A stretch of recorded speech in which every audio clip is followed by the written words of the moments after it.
Zero Fantasy Online. It was the biggest game in the world, and everyone was obsessed with it.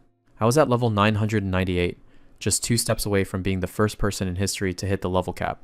I didn't get there by luck. I put in the hours, clicking away until my hands were numb. 200 hours straight without a single break. Even for me, that was pushing it. My room was a mess of energy drink cans and trash, but I didn't care. I just needed to reach the end. I spent my whole life being second best, and I was desperate to finally leave my mark on something. Whether it was school or sports, I never quite made the cut for the top spot. I'd always be the one on the lower podium, watching someone else celebrate the gold. I was tired of being a runner-up. In this game, I was finally going to be number 1. I was face to face with the final boss, the only thing standing between me and my goal. I wasn't scared, I was thrilled. This was the moment I'd been working for. I launched myself into the air for the final strike, ready to carve my name into the history books. But then, my heart gave out. I clutched my chest as a sharp pain ripped through me. Everything started to fade. I couldn't believe it was ending like this. The last thing I saw was the monster's mouth opening wide before my vision went pitch black. The "You died" screen flickered on my monitor while I slumped over in my chair, motionless. I died right there, with the final level up literally inches away from my grasp. I thought that was it, but then I saw the sky. I woke up in the middle of a forest as Alan, feeling more alive than I ever had in my old body. But the peace didn't last long. A red-haired goblin was already tearing through a local villager nearby. It wasn't a game mechanic anymore. The blood and the screams were real. I realized where I was. These were fire goblins from ZFO, and they were slaughtering people in the fields. A farmer tried to fight back with a pickaxe, but he was way out of his league. The goblin was too fast, dodging the heavy tool with ease before closing the distance. A level 7 fire goblin. Even in the game, these things were a nightmare for new players. The poor guy was only level 1. He didn't stand a chance. I could feel the wind on my skin and the weight of my own limbs. This wasn't VR, I was actually here. It clicked. I had been reincarnated into the world of Zero Fantasy Online. I called out the status command, and a holographic window appeared right in front of me. I was level 1 again, with no class selected. I lost everything from my previous life. A bald villager spotted me and started waving frantically, begging for help. He was screaming for his life, desperate for anyone to step in and save them. Seeing an NPC act like a real person was weird, but it proved that the world's rules still applied. In the game's lore, adventurers were the ones meant to fight back against the Demon Lord's army. I told them to wait a second while I picked a job, which probably sounded insane in the middle of a massacre. The bald villager looked at me like I was a lunatic. Being level 1 meant I was basically as useless as they were. He wasn't wrong. Taking on a level 7 goblin at level 1 with a normal class would be suicide. I looked through the options on the screen, searching for something that could flip the script. Then I saw it, the crafter job. In the game, everyone called it a trap class because it was so weak. But things were different now. This wasn't just code anymore. It was reality. If the system worked the way I thought it did, being a crafter wouldn't be a handicap. I reached out and tapped the screen, choosing the one job that would let me build my own path to the top. The system confirmed it. My class was now officially set to crafter. I activated the skill immediately, watching a blue cube of pure data materialize between my palms. A split second later, the data solidified into a sleek, modern assault rifle crackling with energy. I checked the stats. It was an assault rifle 1 with a power level of 35 and a 30-round mag. It worked. The structural understanding mechanic was the perfect loophole for someone with my background. All those years I spent buried in books, aiming to be the sharpest mind in the world, were finally paying off. From simple firearms to the complex engineering of a fighter jet, I knew exactly how these things were put together. The bandana villager and his bald, mustachioed companion nearly lost their minds when they saw the weapon. They couldn't believe I picked the crafter job, which they still considered a useless trap class in this world. I didn't say a word. I just adjusted my grip and moved my finger to the trigger. I pulled it back, and the weapon roared to life, spitting out a hail of lead into the tree line. The fire goblins didn't even have time to react before they were being shredded by a weapon they couldn't comprehend. The 2 farmers stood there with their mouths hanging open, completely frozen by the display of power. I kept my expression cool, though inside, I was feeling pretty good about how well this was going. In a world stuck in the Middle Ages, I could basically manufacture whatever modern tech I wanted. Most people might scoff at it, but for a gamer like me, the crafter job was absolute god tier. The bandana villager was sweating, still trying to process how a level 1 kid just vaporized a level 7 monster. They stared at me in total disbelief, unable to make sense of what just happened. I ignored the questions and manifested more blue energy, telling them it was time to take matters into their own hands. I handed a couple of rifles over to the confused men, who took them with trembling hands. They were terrified but grateful, wondering why I'd just hand over such incredible pieces of gear for free. The bandana villager started panicking, worried they might accidentally blast each other in the chaos. I told him to relax. I'd already programmed a restriction so the guns wouldn't hurt anything but monsters. To prove my point, I turned my rifle on him and pulled the trigger, sending a burst right into his chest. He braced for impact, but the bullets just bounced off his shirt, like harmless pebbles. Seeing that it was safe, the two villagers grew a backbone and started unloading on the remaining goblins. It was a complete slaughter, as the simple farmers mowed down the creatures that had been terrorizing them. Suddenly, a status window popped up. I had already hit level 2 without even breaking a sweat. It was a broken mechanic. Whenever someone used my crafted gear to get a kill, I got a cut of the experience. The bald villager ran over, handing me a glowing red stone as a thank you for saving their lives. It was a fire goblin's magic stone, a rare drop that I recognized immediately from my time in the game. These stones were essentially batteries filled with a monster's power, highly valued by the people here. Most adventurers just sold them to the guild to be converted into energy, but I had a better use in mind. The celebration was cut short when a massive, armored monster stomped onto the field, sending everyone into a panic. I narrowed my eyes, recognizing the threat instantly. A high-level boss class had joined the fight. It was a level 13 goblin knight, towering over the regular minions with a heavy shield and a spiked club. The villagers didn't back down this time. They stepped forward and tried to gun it down, but the bullets just sparked off the knight's massive shield, failing to leave even a single scratch on its armor. The monster just stood there, letting out a low growl, as if the bullets were nothing more than a mild annoyance. The farmers realized their weapons were useless, and froze in terror as the beast stared them down. I grit my teeth, knowing that with my current level, I couldn't craft anything strong enough to take this thing head on. The knight let out a deafening roar and began its charge, ready to crush anything in its path. The villagers shouted for me to run, their voices filled with panic as they fled for their lives. But I wasn't moving. I looked down at the magic stone in my hand, realizing that crafting wasn't just for building, it could be used for upgrades and repairs too.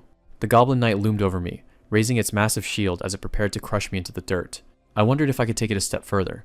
If I could use materials to build, why couldn't I consume them to create something far more powerful? I didn't hesitate. I activated my craft skill, watching as blue lightning danced around the magic stone, pulling it into a new blueprint. The data solidified into a massive rocket launcher 1, a heavy-duty weapon with a staggering attack power of 525. I checked the scope, noting that the magic stone had added a special explosive attribute to the weapon.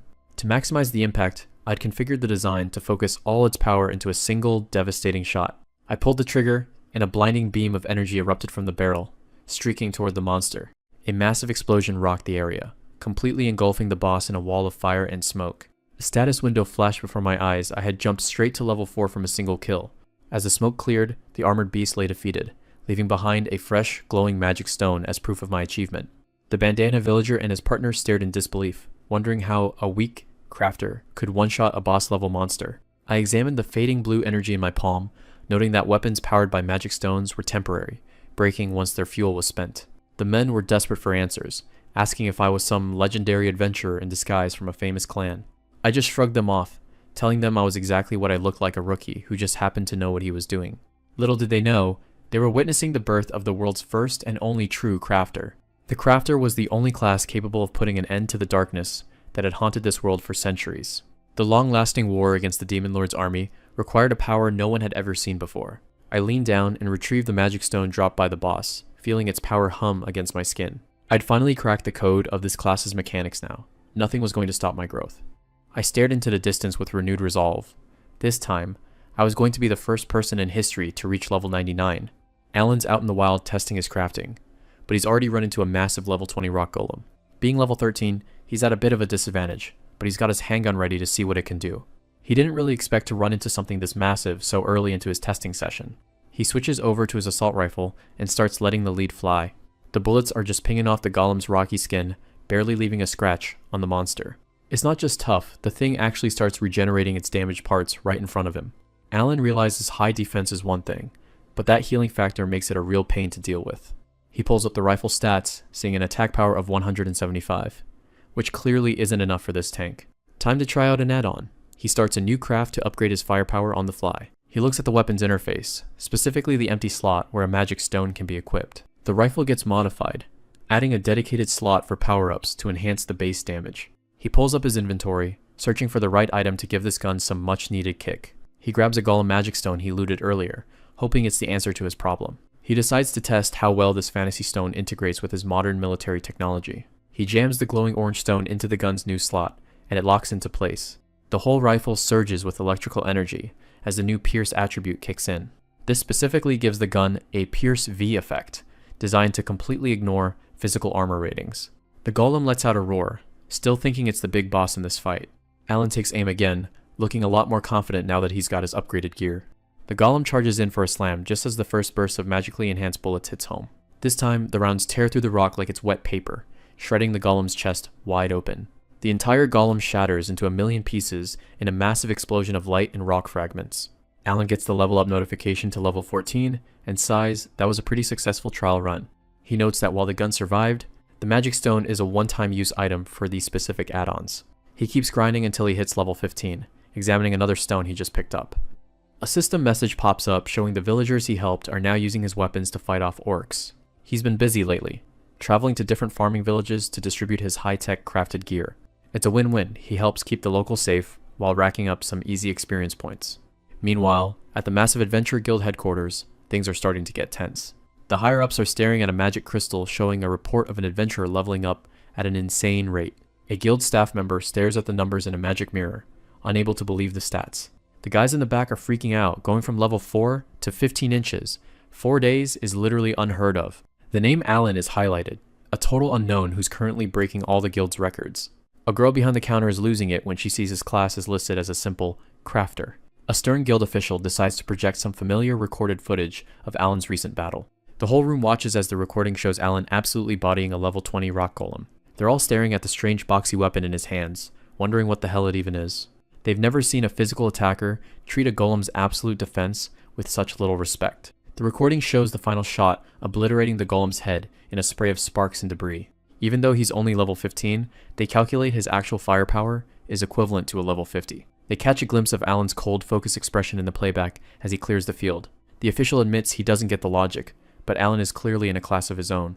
Back at the guild, the official watches the screen with intense focus, convinced he's finally found the vessel his group needs. He orders a report sent to his master as a crystal ball shows Alan moving on to his next target. Deep in the desert, Alan comes face to face with a massive level 27 sandworm. He knows this boss has low defense but massive health, making it the perfect choice to test out his latest gear. Since his rocket launcher is limited to one shot, he starts thinking of ways to stack more power into a smaller frame. He pulls out the rock golem magic stone he looted, intending to use it as a high-tier crafting material. He triggers his craft ability, surging magical energy into his standard handgun to begin the upgrade. The gun's base attack power jumps over 1,000, gaining a huge percentage base damage modifier. But he's not finished yet. He decides to fuse the magic stone directly into the gun as a custom add-on. He clicks the glowing stone into the base of the weapon, watching as the metal starts to hum with new power. The handgun gains the freeze attribute, and its overall attack power nearly hits the 2 to 1,000 mark. He's satisfied with the result, knowing that even if the damage doesn't kill the boss, the ice will freeze it in place. The sandworm lunges forward, but with a body that massive, Alan knows there's zero chance he'll miss. He takes the shot, and a blinding burst of blue muzzle flash lights up the desert. The blast is so cold it flash freezes the entire boss on the spot, leaving a massive, smoking hole in its center.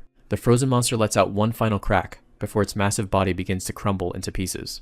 Alan's even a bit surprised himself that a handgun could outperform a rocket launcher with the right mods.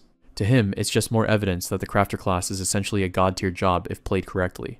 With his testing complete, he decides it's time to head back to town and trade his loot for some gold. He walks into the local adventurer guild branch and heads straight for the exchange counter. He dumps an absolute mountain of high-grade magic stones onto the desk, leaving the receptionist, Melissa, in total shock. When she asks for his name to process the exchange, he tells her simply that it's Alan. She starts to respond, but her voice trails off as a group of armored men start to close in. Suddenly, Alan finds himself surrounded by elite guards, all with their hands on their weapons. The Holy Guardian captain steps forward, informing him that he's being detained under suspicion of a crime. Alan's more annoyed than scared, not understanding what could have possibly triggered this reaction. Before he can even argue the point, several glowing magic chains snake around him and bind his movement. The captain gets right in his face, telling him he's being taken directly to guild headquarters for interrogation. Alan is brought into a high-stakes meeting at the Adventurers Guild headquarters, bound in magical chains while officials watch from a long table. With a flick of their power, the glowing blue restraints suddenly shatter into pieces. The unnamed guild leader adjusts his glasses, apologizing for the rough intro. He admits they were just curious about his insane leveling speed. He leans forward with a smug look, making it clear they won't be letting him go without some answers. Alan just rubs his wrists, looking completely bored by the interrogation as he asks what they actually want. One of the officials loses his cool and slams the table, demanding the secrets behind his gun weapon.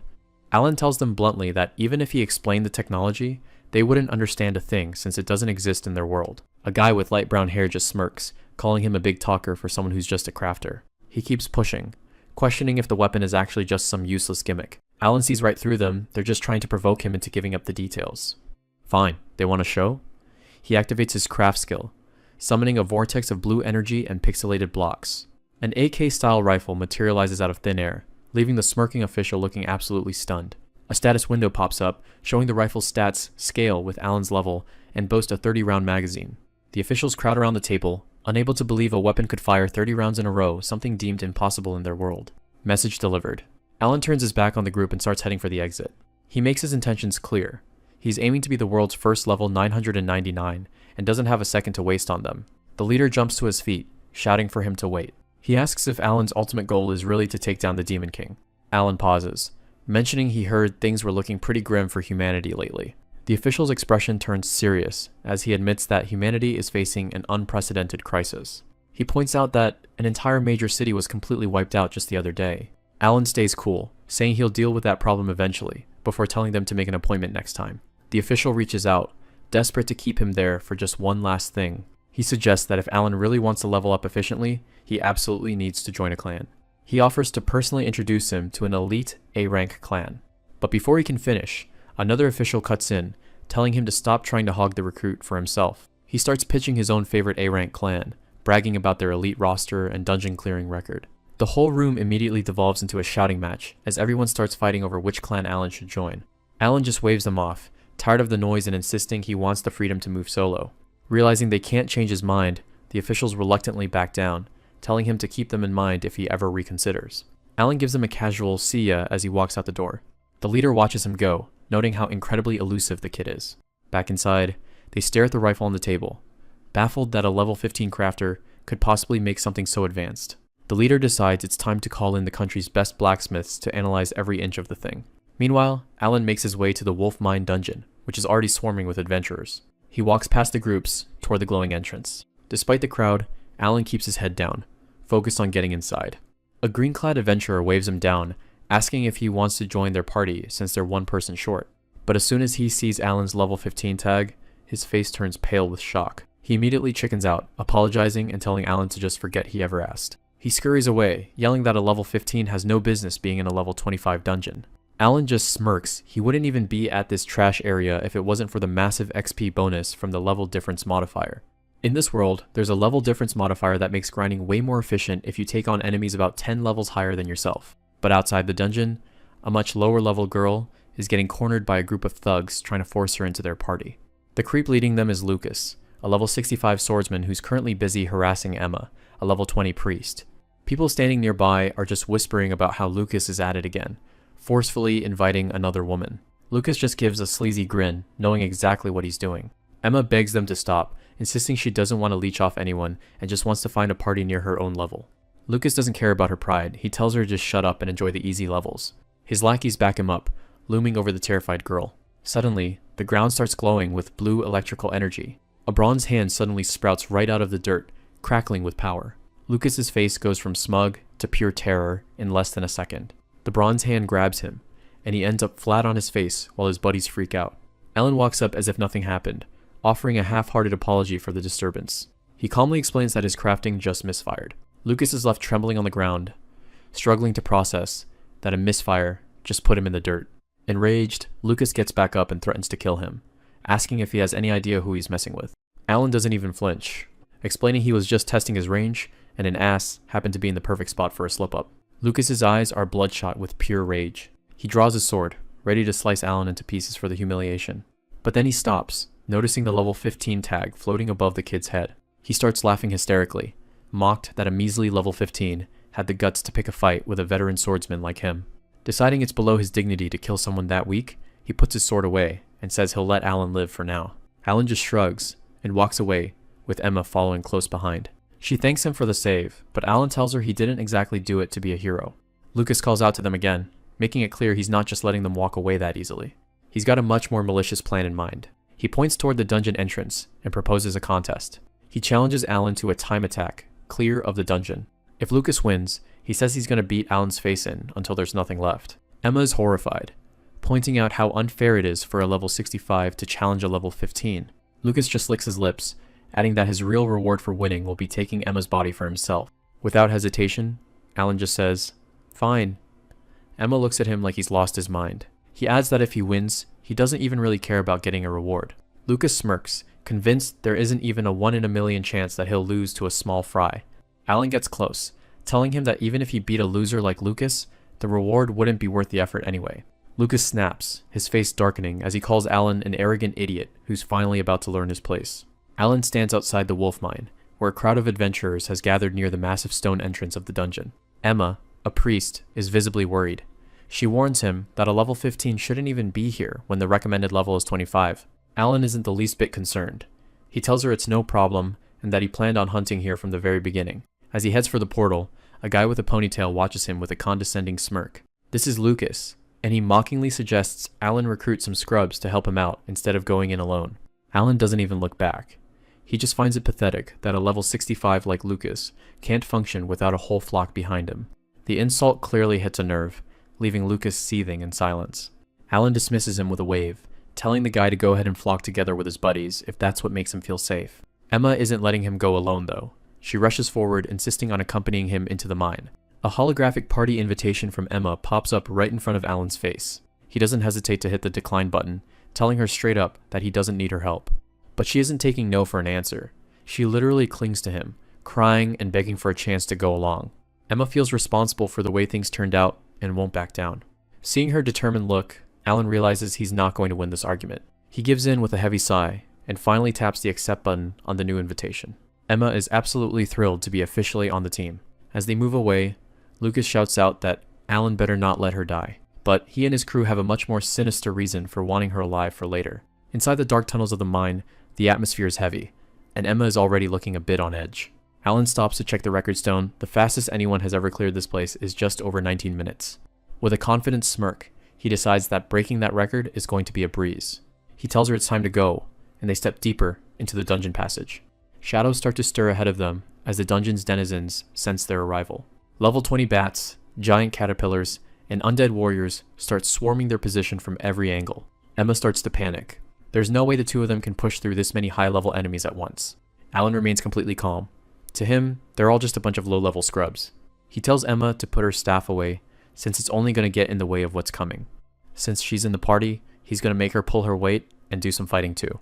He activates his crafting ability, and blue energy begins to coalesce in the air. Suddenly, 2 high-powered submachine guns materialize right in her hands. Emma is stunned by the high attack power. Alan explains that they're called guns, weapons that only he can create in this world. He pulls out 2 for himself, looking like he's ready for a full-scale war. The instructions are dead simple. Aim at the enemy and pull the trigger. He opens fire, and a hail of bullets instantly shreds through the first wave of monsters. Emma is floored by the firepower, but Alan tells her to stop standing around and start shooting. She takes aim and lets loose, the bullets tearing a giant caterpillar to pieces. She can barely handle the recoil though. These things have a lot more kick than she expected. Alan doesn't even slow down. He tells her the chit-chat is over, and that they're pushing straight for the boss. Meanwhile, in another part of the wolf mine, Lucas's party is clearing through their own set of monsters. They've already left a trail of bodies behind them. Lucas takes a breath as they finish the area. One of his teammates tells him he was being pretty mean back there, but Lucas doesn't seem to care. His buddy realizes Lucas provoked Alan on purpose, knowing this dungeon spawns an extra boss for anyone challenging it for the first time. Lucas is caught in his lie, and he doesn't even try to hide it anymore. He says that a newbie like Alan shouldn't be wasting their time. In his mind, there's no way the kid even makes it to the boss. Lucas's teammates agree, laughing about how ruthless their leader is. To them, if Alan reaches the boss by some miracle, he'll just end up dead anyway. Lucas is still fuming over how Alan made a fool of him. He's determined to make sure the kid is thoroughly screwed over. Meanwhile, Alan and Emma finally reach the deepest part of the dungeon. Emma agrees, though she seems a bit preoccupied with the timer. Alan can't help but be annoyed. If someone hadn't been so careless and rushed into every trap they saw, like when Emma triggered a giant boulder and had to run for her life, they would have finished this run in half the time if she'd just stayed focused. Still, the experience points are rolling in. Alan's already leveled up 3 times since they stepped foot in here. Emma managed to hit level 21 as well, and she's just glad she's a healer so she can patch herself up. She tells Alan to stop spacing out, or they'll lose the time attack. She's already bouncing toward the boss room. Alan just sighs. He's ready to get this over with quickly. They step through the massive doors, guns drawn, and ready for whatever's inside. The air turns cold as two massive silhouettes materialize from the darkness. A queen werewolf steps into the light, eyes glowing with malice, and right beside her is a king werewolf. Emma is shocked she didn't expect to find two bosses in one room. Then Alan remembers. This dungeon has a first-time exclusive boss event. Emma is not happy he waited until now to mention it. There's no time to argue, as both werewolves pounce on them. They barely manage to dodge the initial pounce, Emma screaming as the claws narrowly miss her. Alan stays analytical. Werewolves are incredibly fast and have high evasion. Basically, they're the worst possible matchup for guns. He tells Emma to lay down some suppressive fire to buy them some time. Emma pulls the triggers and lets loose, her scream nearly as loud as the gunfire. The werewolves are like blurs, weaving between the bullets with terrifying grace. Emma starts to panic when she realizes her shots aren't landing at all. Alan watches them closely. This is getting a bit troublesome now that they've split up to flank them. He takes charge, telling Emma to handle the queen, while he deals with the king. Emma thinks he's crazy, she can't even hit them. The queen werewolf lunges again, teeth bared. Emma can't believe how easily they're dodging every shot she takes. The king werewolf closes the gap on Alan in a flash of speed. It lets out a deafening roar, ready to tear them both to shreds. But Alan's eyes narrow. This is exactly what he expected. He activates his crafting skill one more time. A werewolf lunges through the air, but is jumping straight into a trap. Alan clenches his fist as blue energy surges around him, ordering his craft to activate.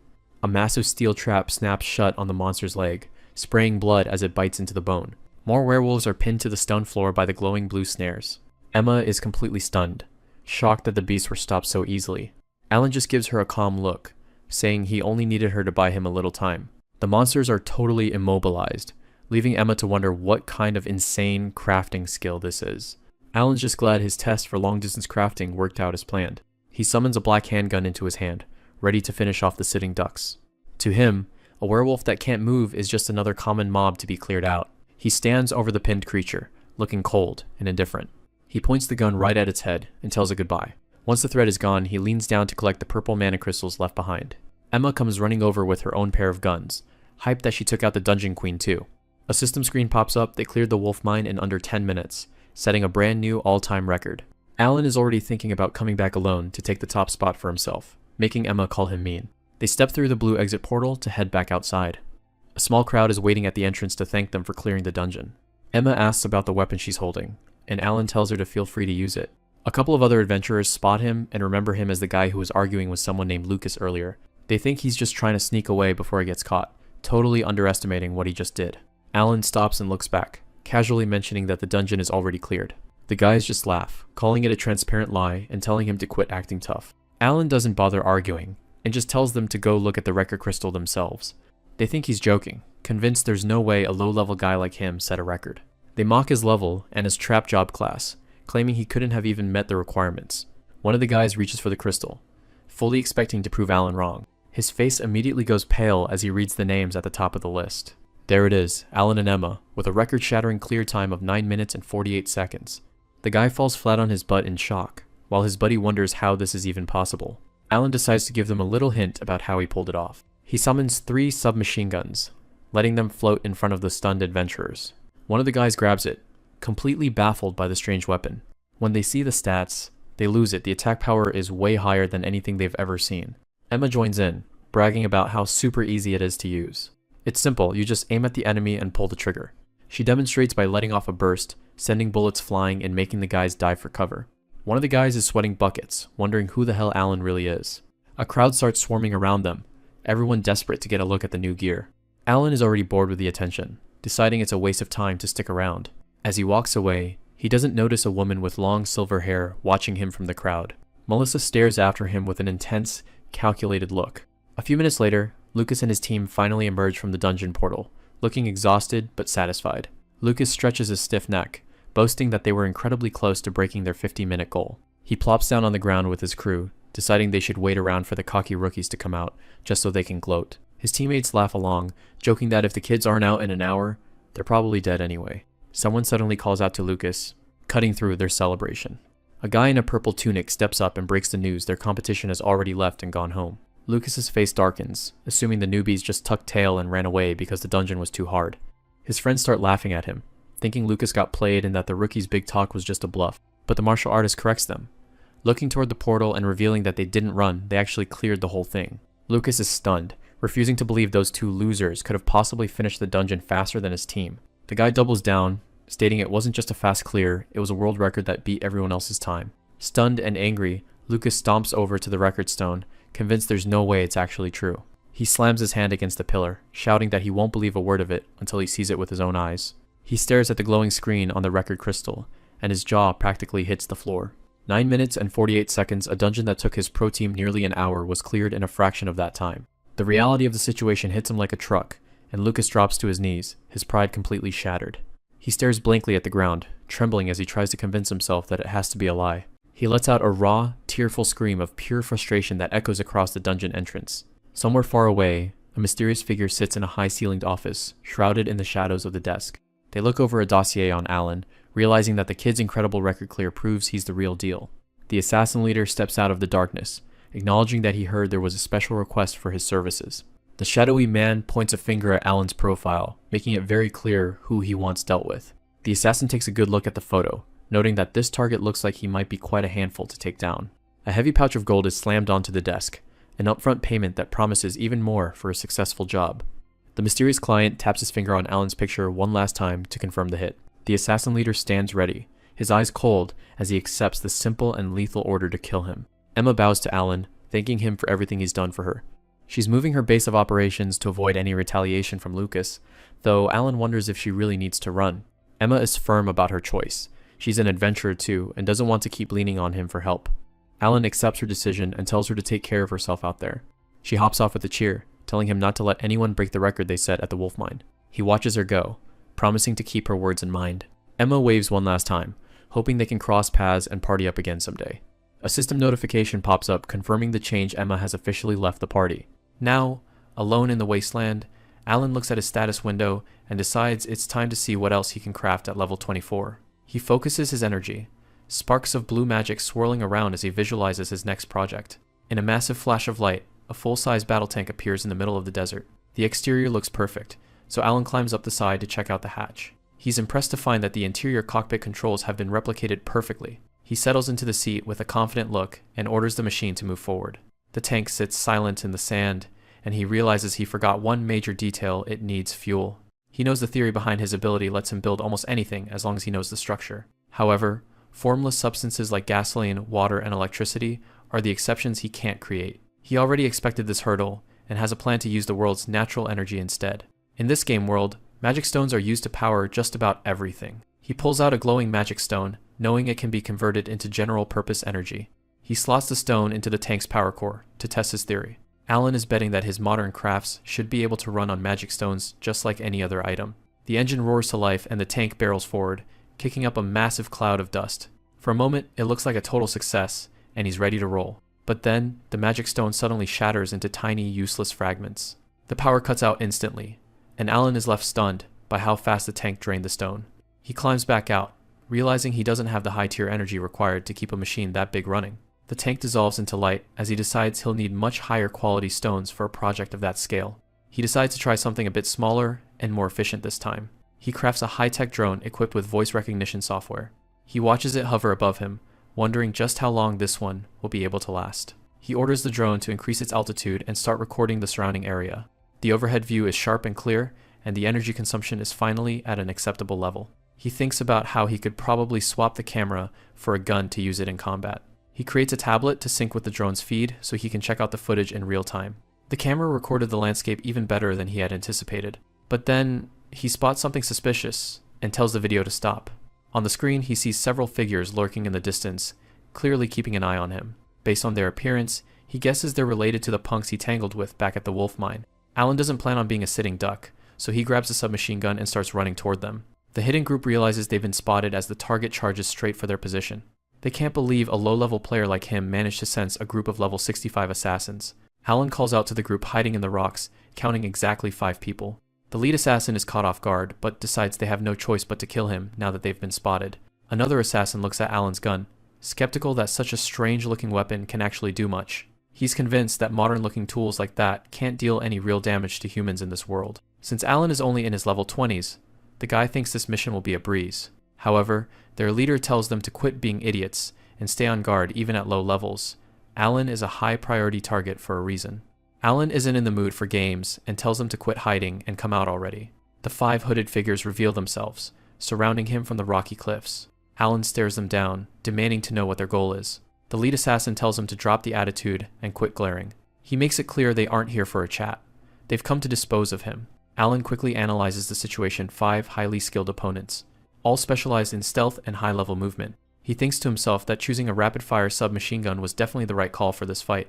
One of the assassins scoffs as he charges, believing the weapon won't even leave a scratch on them. He realizes his mistake the second Alan pulls the trigger, unleashing a hail of lead. The bullets tear through the assassins with brutal efficiency, catching them completely off guard. They don't even have time to scream before the sheer power of the weapon starts shredding their ranks. Within seconds, the ground is littered with their bodies, and Alan stands alone in the middle of the carnage. He looks at the only one left standing, telling him he really should have come up with a better plan. The bleeding assassin is in shock, unable to comprehend how a gun could actually kill human players. Alan explains that he normally keeps a safety restriction on his gear to prevent accidental harm, but as the assassin collapses in terror, it's clear that safety is long gone. He tells the guy that with the restriction turned off, a direct hit is naturally fatal. Alan levels the barrel of his gun right at the man's head. He demands to know why they targeted him, giving the assassin one last chance to talk before he pulls the trigger. The assassin spits back that they're just pros doing a job, and they'll kill anyone if the price is right. Alan is genuinely confused. He hasn't done anything that should have earned him a death warrant from a group of professionals. The man admits he doesn't know the full story, and that Alan might not have done anything wrong at all. He grins and says that there's just a big shot out there who doesn't like how strong Alan is becoming. Alan presses for a name, but the assassin suddenly bites down hard on something hidden in his mouth. He tells Alan he's a professional too, giving one last mocking smile. Blood spills from his lips as the poison takes effect instantly. Alan watches as the man goes limp, realizing he took his own life rather than give up the client. He walks away from the bodies, still baffled that someone would be this afraid of a level 24 player. A woman's voice calls out from the shadows, impressed that he managed to turn the tables on such a veteran squad. Alan narrows his eyes and asks who's there, wondering if there's another assassin waiting in the wings. Melissa steps into the light, claiming she's actually an ally on his side. Melissa makes her pitch, suggesting they team up since it would be a win-win for both of them. Alan isn't interested. He tells her straight up that he doesn't need companions, not now and not ever. He pauses, a quick memory of a certain gunslinger flashing through his mind. Maybe he wasn't always a solo player. Melissa tells him not to be so prickly. She's not going to give up that easily. She drops some bait, mentioning she has a good idea who hired those assassins to come after him. That gets his attention. He looks back, wondering just who exactly is behind the hit. She confirms his identity, noting that he's the one who shattered the speed record for clearing the wolf mine. Alan asks why she doesn't just check his status to confirm, but she points out that he has his settings set to private. He realizes being famous is just one big headache, and starts messing with his menu to change the visibility settings. He pops his status window open and asks her if she can see it now. Melissa's jaw nearly hits the floor. She stares at the screen, unable to believe he's only level 24. She was convinced a guy with his skills would be at least level 80. Finding out he's actually lower level than her is a total shock. Alan shrugs it off and asks to see her status in return. It's only fair after he showed her his. Melissa pulls up her own screen, revealing she's a level 50 sorcerer. He gets right to the point, asking who hired the assassins to take him out. She plays hard to get, telling him she'd love to spill the beans, but information like that isn't free. She tells him to help her out first, then she'll give him everything he wants to know. He's skeptical and asks what kind of help she could possibly need from him. She points toward the sky at a massive structure floating high above the clouds. It's the Crystal Sky Castle, a legendary dungeon that's supposed to be cleared by level 50 parties. Melissa explains that it's far from a normal dungeon. Even for their level bracket, it's considered top-tier difficulty. The monster spawns are completely random, making it impossible for anyone to prepare for what's coming. The place is littered with traps that can wipe out even the most seasoned high-level adventurers in a heartbeat. And, at the very bottom lies the Crystal Dragon, a boss beast that's in a completely different league than anything else. Alan asks if she's looking for a carry to clear the whole place. She gets specific.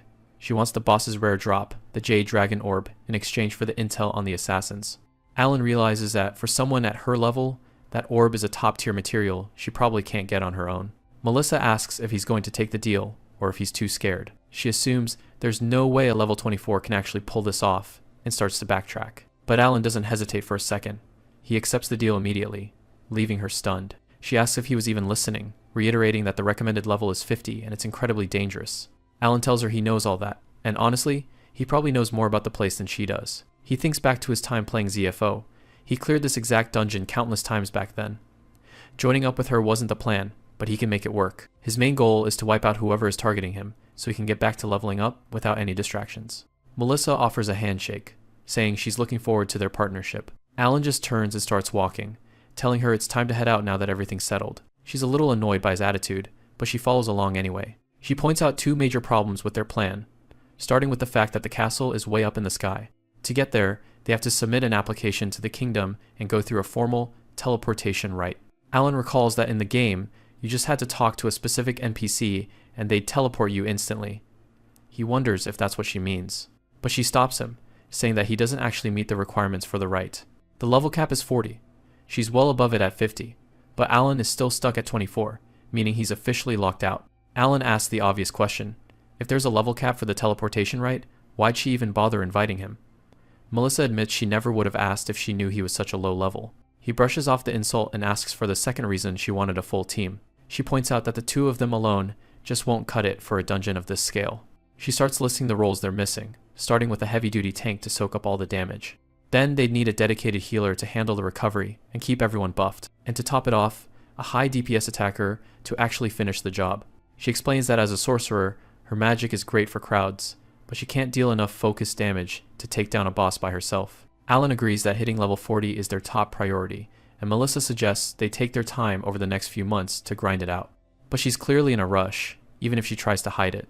Alan catches on immediately and asks why she's so desperate to hurry. Alan drops a bombshell. He's not just grinding to 40, he's planning to be the first person in this world to hit level 99. Melissa tells him it's great to have big dreams, but for now, they're stuck until he hits 40 because there's no other way to reach the dungeon. Alan thinks to himself that the level restriction is a massive pain, but he's already looking for a workaround. He stares up at the castle floating miles above them. It's way too high for even the strongest flight magic to reach. Suddenly, a light bulb goes off. He's got an idea that might just solve their transportation problem. He tells her they can get to the castle without the rite and starts glowing with a blue light as he activates his crafting skill. He gets to work, telling her he'll explain the details later as the magical energy starts taking shape. He finishes his creation, a small, 4-rotored device. Melissa is baffled, asking if it runs on magic stones. He identifies it as a drone and gives it a simple command: fly straight up to the castle. Melissa watches in awe as the little machine follows his orders perfectly, realizing it's technology that doesn't exist in their world. Alan isn't celebrating yet. He's more worried about whether the castle has some kind of defensive barrier that'll fry his drone. The drone makes it to the base of the floating island without a scratch, proving the path is clear. Melissa is floored. She never thought it was actually possible to reach the castle without using the kingdom's official teleportation. She assumes he's going to build a giant version for them to ride on and suggests they head back to town to find a party to fill the empty seats. Alan shuts that idea down instantly, telling her that just the two of them is more than enough. Melissa is confused, wondering how he expects to handle the combat roles without any other party members. He goes a step further and says he could probably even do the whole thing alone if he really wanted to. He also clarifies that he has no intention of building a giant drone for them to fly in on. He explains the physics of it. The bigger the drone, the worse the fuel efficiency, and it would definitely crash before they even got close. Melissa's left hanging and asks what their actual plan is for getting up there then. Alan gets a focused look in his eyes, revealing that they're going to use a brand new energy source that's completely different from magic stones. Alan mentions a new energy source, catching Melissa off guard. He pauses for a second, letting the suspense build as he prepares to reveal his plan. He points straight at her, declaring that she's going to be the battery for his next invention. Alan breaks down how a sorcerer's elemental magic can be harnessed as a raw power source. He activates his craft skill, digital blocks of light swirling around his hands.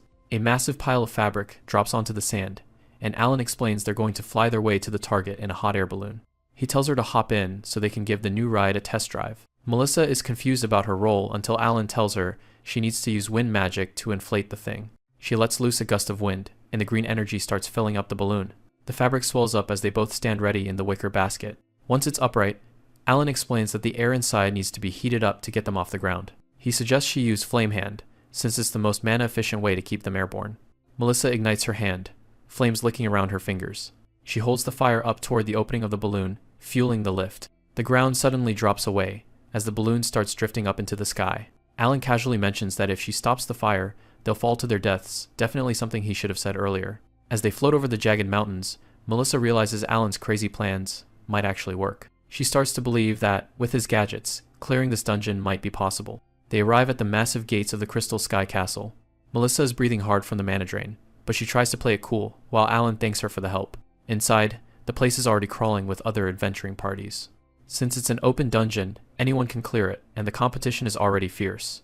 Alan starts running, knowing they'll be kicked out and forced to restart if another group beats them to the boss. He ignores the groups fighting trash mobs, focused only on reaching the deeper floors. He explains the dungeon's 3-tier layout while they keep moving. To advance from the lower floors to the middle ones, they need to collect 3 specific reward crystals.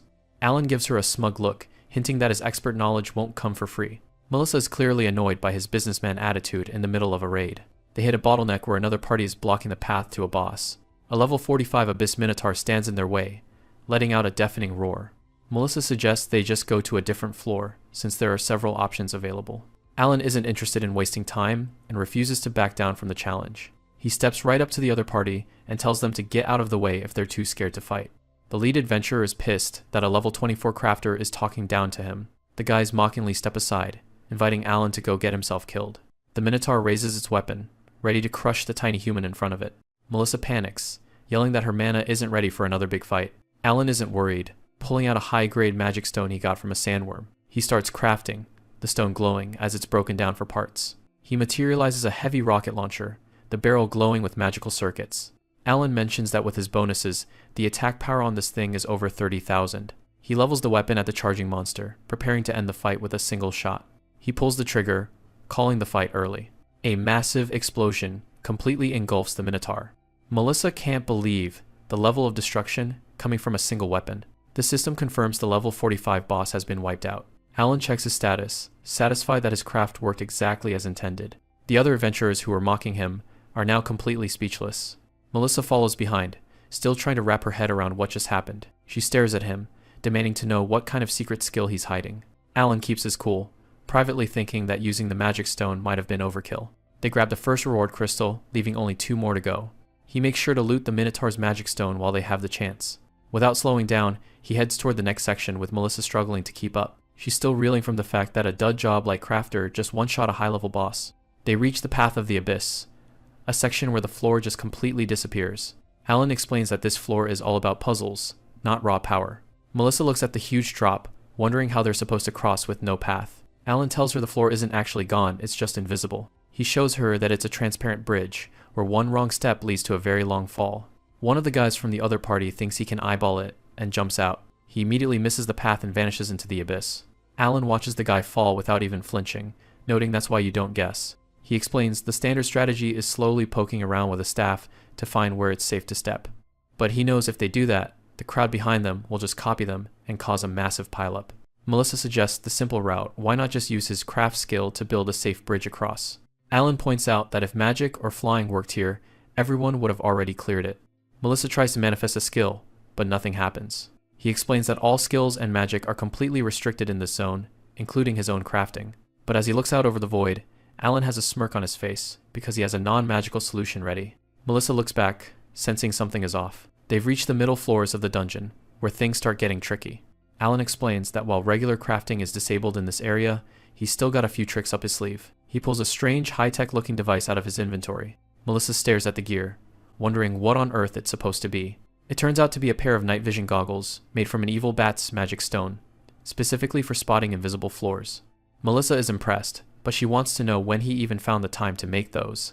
Turns out, while she was busy admiring the view from their balloon ride, Alan was hard at work crafting. She's starting to realize this guy knows the dungeon's secrets better than anyone. Alan slips the goggles on, explaining that they pick up infrared light. Through the lenses, a hidden glowing green path suddenly appears over the dark abyss. With a way forward clear, Alan tells her they can finally proceed. Before she can say a word, he suddenly scoops her up bridal style. He keeps it strictly professional, claiming it's the most efficient way to save time. Melissa is completely caught off guard and lets out a panicked scream. He takes off, sprinting across the invisible floor as if it were solid ground. The other adventurers nearby can't believe their eyes, watching a guy literally run through midair. Melissa is terrified, begging him to go slower and be careful. They make it across to a solid platform, leaving everyone else in the dust. The path splits ahead, and they stop to consider which way is the right one. Both directions lead to a crystal, so Melissa suggests they split up to cover more ground. She gets defensive when he hesitates, snapping at him to just shut up. Alan gives her a long, silent look. He decides they're sticking together, bluntly telling her it would be a problem if she died. He adds that he just needs her alive for info on the assassins, then starts walking. They enter the Path of Condemnation, a hallway filled with blood-stained swinging scythes. Melissa points out that getting hit is instant death and asks how they're going to get through. Alan's plan is simple. He just crafts a weapon. He opens fire, blasting the swinging blades right out of the air. He notes that skills and magic are still allowed in this part of the dungeon. Melissa joins in, using her fire magic to help clear the traps. They charge through the hallway, destroying everything in their way. They eventually reach the Room of Precipices, with a crystal sitting at the very top of a massive wall. Melissa asks if there are any traps on the wall and tells Alan to check it out. She suggests they use his crafting skills to just climb up without even touching the surface. Alan smirks, glad she's finally catching on to how useful a crafter can be. She assumes they're going to use the hot air balloon again to fly over the obstacle. But Alan shuts that down, saying a balloon is way too excessive for this spot. He starts channeling his magic to pull together his next invention. A metal cage platform with a control panel appears a literal elevator. Alan steps inside and calmly pushes a button on the console. As they begin to rise, he explains the concept of vertical transport to a very confused Melissa. Melissa is relieved they finally managed to get the second crystal. With 2 down, they only have 1 more to find to complete the set.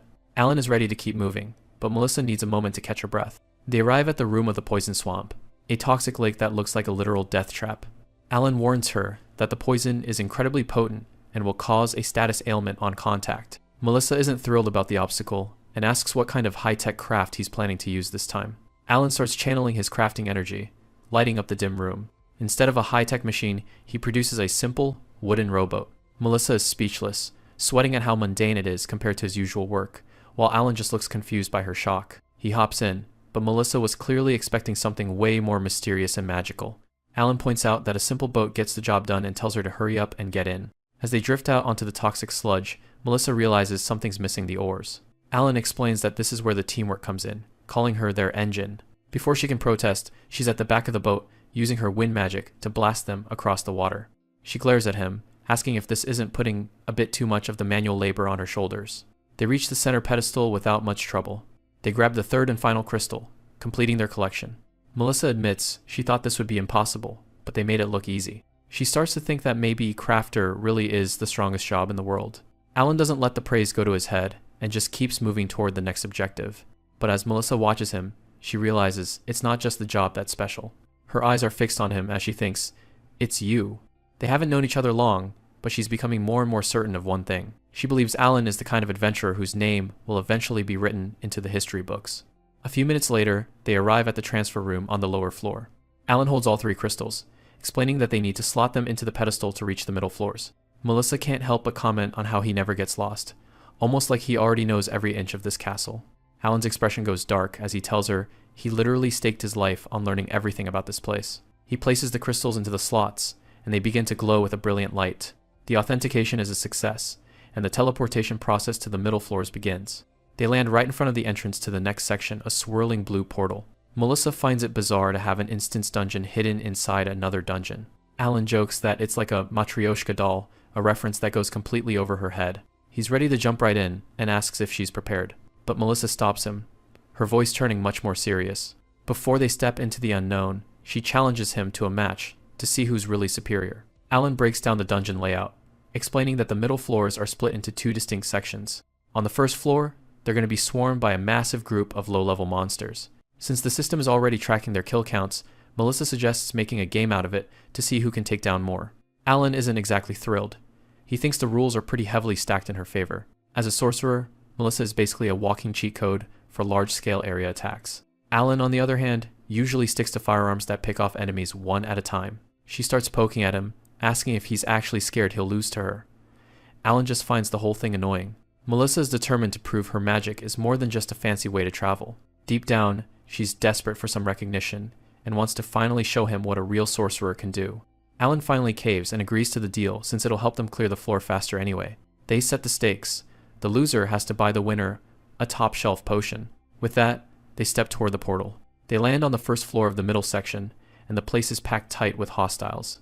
The swarm is a nasty mix of goblins and boars, all sporting glowing red eyes and ready to kill. The 2 of them lock in, eyes on the prize, and ready for the signal. The entire horde lets out a collective roar and charges right at them.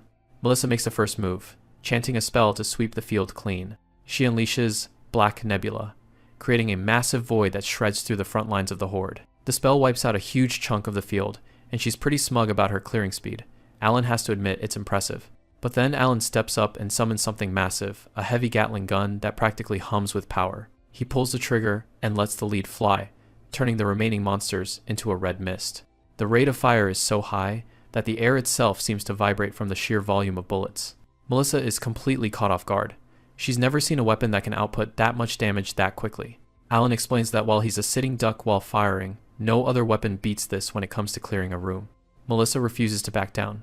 She's a sorcerer. There's no way she's letting another class beat her at her own specialty. When the smoke clears, the result screen pops up. Alan takes the win with 811 kills to her 689. Melissa is absolutely crushed. She can't believe her magic lost to a bunch of mechanical guns. Alan tells her not to beat herself up since it was a close match, but he's clearly enjoying the win. As he walks past her, he just says she picked the wrong opponent for this kind of contest. She's left there in disbelief, finally realizing that Alan isn't just lucky, he's a complete anomaly. They move on to the next chamber, which Alan identifies as the floor boss arena. He's already thinking about the endgame, knowing that winning here brings them one step closer to the Jade Dragon Orb. Melissa notes how effortless the dungeon feels now, even though it's technically supposed to be way above their level. Suddenly, a blinding flash of blue energy erupts in the center of the room. The boss is here. It's a double threat, a massive crystal ogre riding on the back of a crystal manticore.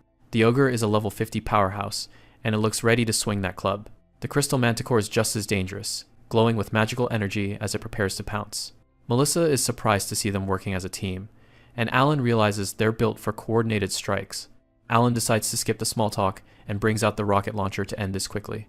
Melissa recognizes it as the same weapon that deleted the last boss they fought, but as she looks at the stats, she notices it doesn't have any magical attachments and seems weaker than before. She asks if he'll be okay, but Alan is confident that a direct hit with a standard spec will still get the job done. He explains the trade-off. Magic stone crafts break after use, but a normal build like this can be used over and over again.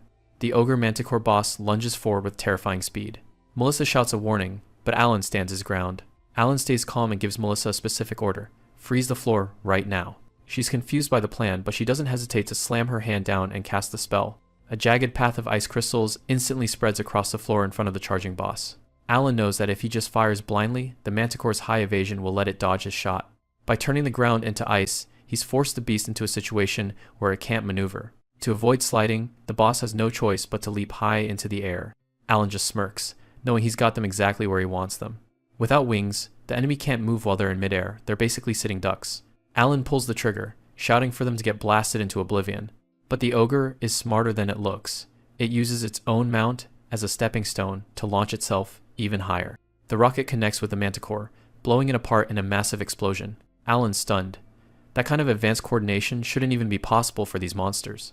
Now the ogre is dropping from the ceiling, club raised and ready to crush everything below it. Melissa panics and screams for Alan to run, knowing her magic won't reach him in time. She suddenly realizes that despite his firepower, Alan is only level 25 and has zero defensive gear. If he takes this hit, he's dead instantly. She drops everything and sprints forward, hoping to take the blow in his place. The ogre's club comes down with lethal force as Alan just stands there. Melissa's heart sinks. She realizes she's not going to be fast enough to intercept the strike. The massive club is inches away from crushing Alan's head. She reaches out in desperation, terrified that she's about to watch her partner get obliterated. A massive beast lunges from above, but Alan calmly tracks it with his weapon. It used a manticore as a springboard to dodge, which was a surprise, but he's already adjusted his aim. A holographic reload screen pops up. This is exactly where he wanted the fight to go. A thunderous explosion rocks the area, completely engulfing the monster in a fireball. Melissa is forced to shield her eyes from the blinding flash of the blast. As the smoke clears, a system notification shows Alan has reached level 26. It's right on schedule. Melissa stares at him in disbelief. She really thought he was out of ammo that time. He explains that his new launcher has an auto-reload function that kicks in the moment the magazine is empty. He takes a knee to let the mechanism reset. If that reload hadn't finished in time, he'd be a dead man. He reaches down and picks up a glowing purple crystal dropped by the boss. With the area cleared, only the crystal dragon is left on their list. Melissa watches him from behind, thinking about how most adventurers just rely on brute force. Alan's absolute composure is something she's never seen before. She has to tell him to wait up, but that same confidence is exactly why he's becoming a target for powerful enemies. They finally reach the entrance to the upper floors of the Crystal Sky Castle. Melissa rushes forward, ready for the final battle to begin. She tries to push the massive doors, but Alan just tells her they're only there for show. He explains that this floor uses a teleportation portal, though there's nothing visible yet. His expression goes cold. If the portal isn't active, it means someone else is already inside. Melissa's heart sinks. If another party clears the boss first, they'll have to restart from scratch.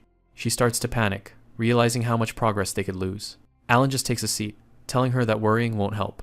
They need a strategy. He warns her that the Crystal Dragon is an epic class monster with an instant kill attack. Melissa is stunned. An epic class is on a whole different level of dangerous. It's a grade even higher than a standard boss class monster. Aside from the one-shot move, the dragon has another unique trait, a damage cap. Even if an attack hits for 100,000, everything exceeding the cap is completely negated. Melissa realizes that makes Alan's overwhelming firepower practically useless. That's why he wants to lock in their battle strategy right now.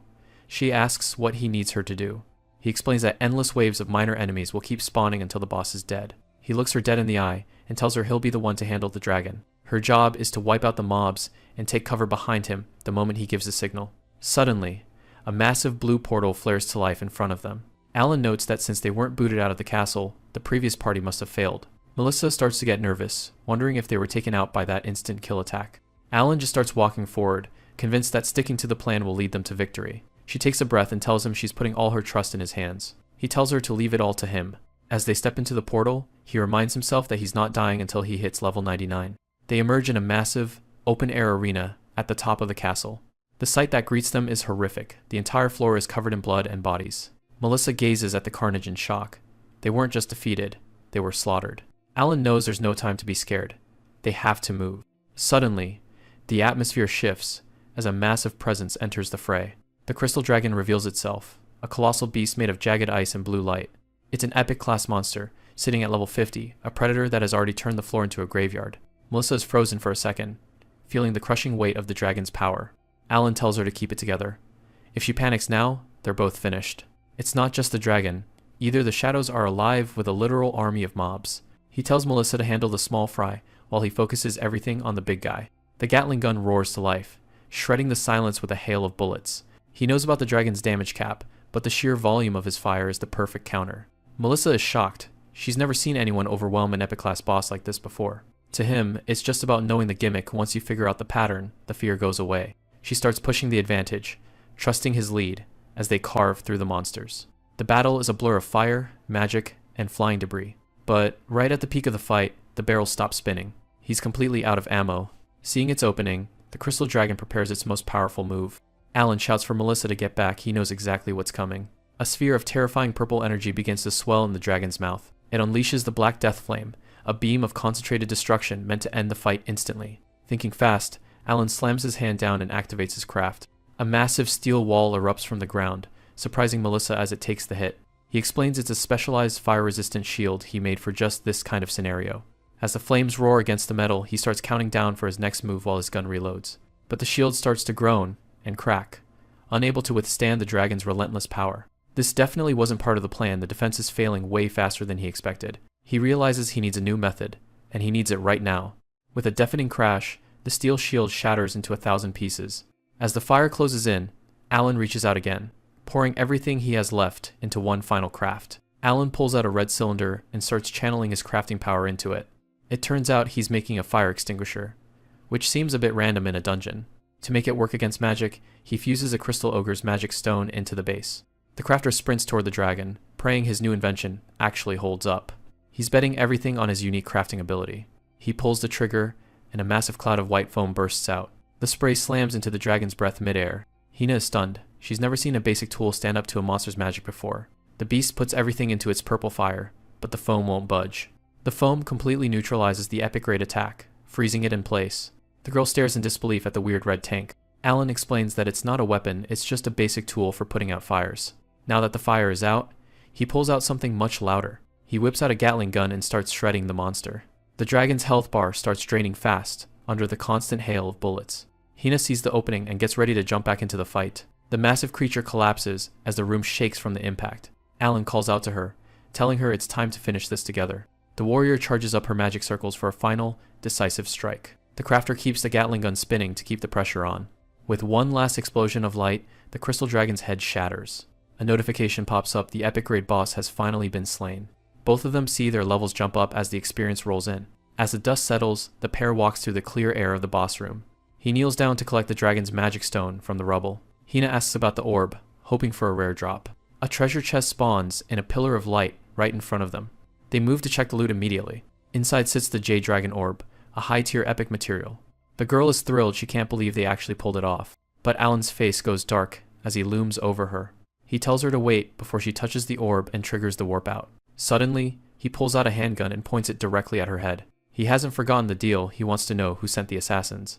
Facing the barrel of a strange weapon, she starts to break out in a cold sweat. She begs him to put the dangerous thing away and promises to tell him everything. But then she admits she doesn't actually know the specific person's name. Alan's eyes narrow and the tension in the room spikes. He presses the gun right against her forehead, clearly not buying it. Hina panics and quickly clarifies that she at least knows which organization is behind it. He keeps the weapon steady, willing to listen if the information is useful. He demands to know everything about this organization, and if they're a rival clan. Hina reveals that the hit didn't come from a small group, but from something much bigger. She names the organization he's all too familiar with, the Adventurer Guild itself. Alan is stunned, unable to comprehend why the guild would want him dead. He points out that their main goal is supposed to be defeating the Demon King, something he's already agreed to help with. Hina explains that if he were just an ordinary adventurer, there wouldn't be an issue. But the problem is that he's simply too strong. Alan starts to realize that even the assassin who attacked him mentioned something similar. The girl continues, explaining that there are big shots in the guild who don't appreciate his overwhelming power, because at his current rate, he might actually defeat the Demon King, and some people really don't want that to happen. She explains the cold logic. If the world is at peace, adventurers and their guild would no longer be needed. In other words, they're killing off talented heroes just to keep their jobs and social standing. This corrupt group within the high-ranking executives is known as the Demon King's Remnant Faction. Alan's eyes narrow as he asks for the leader of this faction. Even if he doesn't know who ordered the hit, he figures the problem is solved if he just takes out the head.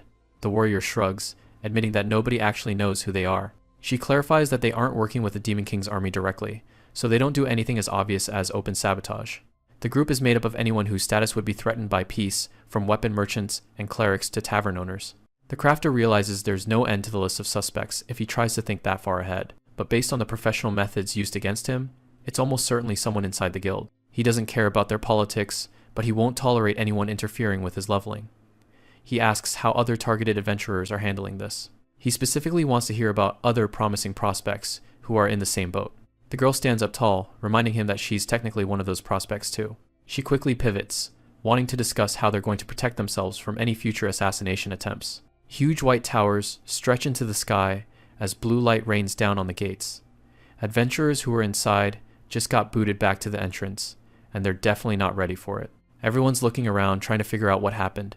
They start whispering about whether or not the crystal dragon was finally taken down. High above the crowd, a glowing blue system screen pops into existence, grabbing everyone's attention. The message is clear: the dungeon has been conquered by Melissa and a guy named Alan. People are losing it because only 2 people cleared the whole thing. 2 random guys are skeptical, figuring Melissa probably did all the work while this Alan guy just tagged along.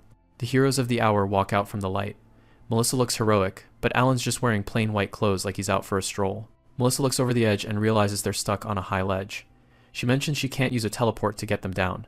Alan just shrugs and tells her he'll craft some parachutes to solve the problem. They glide down, and as soon as they land, the crowd swarms them. Everyone's shouting Melissa's name. The 2 of them walk through the gate, ignoring the stairs. Alan's keeping a low profile, while Melissa is front and center. People are losing their minds over the clear. Reaching the dragon's upper floors is hard enough, but a duo clear is unheard of. Melissa leans into the fame, joking that she's a rising star being targeted by big shot enemies. A mob of adventurers surrounds her, begging to know how she defeated the castle dragon. She tries to calm everyone down, looking a little embarrassed. She tells them she's not the one they should be asking. She points straight at Alan, calling him the real legend. The crowd goes silent before the shock hits them. They check his stats and see he's a level 27 crafter. Immediately, they start laughing, thinking it's a joke. Alan scans the room and sees high-level adventurers everywhere. 50s, 60s, you name it. He's the weakest guy there by a mile. He doesn't care about the mocking, though. He sees this crowd as the perfect audience for a gear demo. Melissa keeps talking, telling them his crafts are actually insane and way more powerful than they look. Alan puts a hand on her shoulder and tells her to knock it off. He turns to the crowd and lies through his teeth, telling everyone Melissa killed the dragon solo. He tells them he was only there for some gimmicks and tools she needed. Melissa looks at him like he's grown a second head, totally confused why he's lying. Alan thinks to himself that standing out too much makes leveling a pain. He decides to keep his weapons hidden for now. Melissa watches him walk off, realizing he's taking the fall to keep the Demon King from noticing him. The crowd buys it and goes back to cheering for her. They figure it makes way more sense for a top-class sorcerer to win. Melissa gets super flustered, her face turning bright red as she tells him to stop. Looking back at the floating ice fortress in the sky, Alan figures he did a decent job of tagging along. They finally make it into the heart of the royal capital, a massive city with white-walled buildings and orange roofs. As they hit the main street, Melissa says she's going to the guild to cash in. Alan tells her he's heading straight for an inn. He explains that he's actually going to hang on to his magic stones to use for crafting more gear. Melissa plays up the drama, teasing him about how hard it must be to leave her side. Alan doesn't miss a beat, just waving her off with a casual goodbye. She's left standing there, fuming that he's such a handful. She takes a quiet moment to herself, her eyes closing as she thinks back on the dungeon. Alan realizes he didn't give her much info, but he still got the rare materials he was hunting for. Melissa stands tall, thinking about how unfair it feels that he's doing all this for her. The sun sets over the stone walls of the capital. Melissa decides she doesn't want to owe him anything. She turns around and tells him she'll start investigating the Demon King's remnants on her own. She looks him in the eye and asks to go hunting again soon, promising she'll be the one carrying him in the next fight. She waves him off, wishing him luck. He waves back and heads into the crowd. As he walks away, Melissa is still in disbelief. She's a top-tier sorcerer, and she was just carried through a dungeon by a level 27 crafter. Melissa stares at her palm as a small fireball flickers to life. She wonders if she can ever match the raw power Alan has been showing off. Suddenly, her expression shifts. She feels a chilling wave of bloodlust coming from somewhere nearby. She spins around to face the street, scanning the crowds for anything suspicious. Tucked away in the shadows of a building, a masked archer takes aim, his eyes cold and focused. He doesn't hesitate, letting a single arrow fly toward his target. Melissa spots the danger and reaches out, screaming Alan's name as the arrow streaks past her.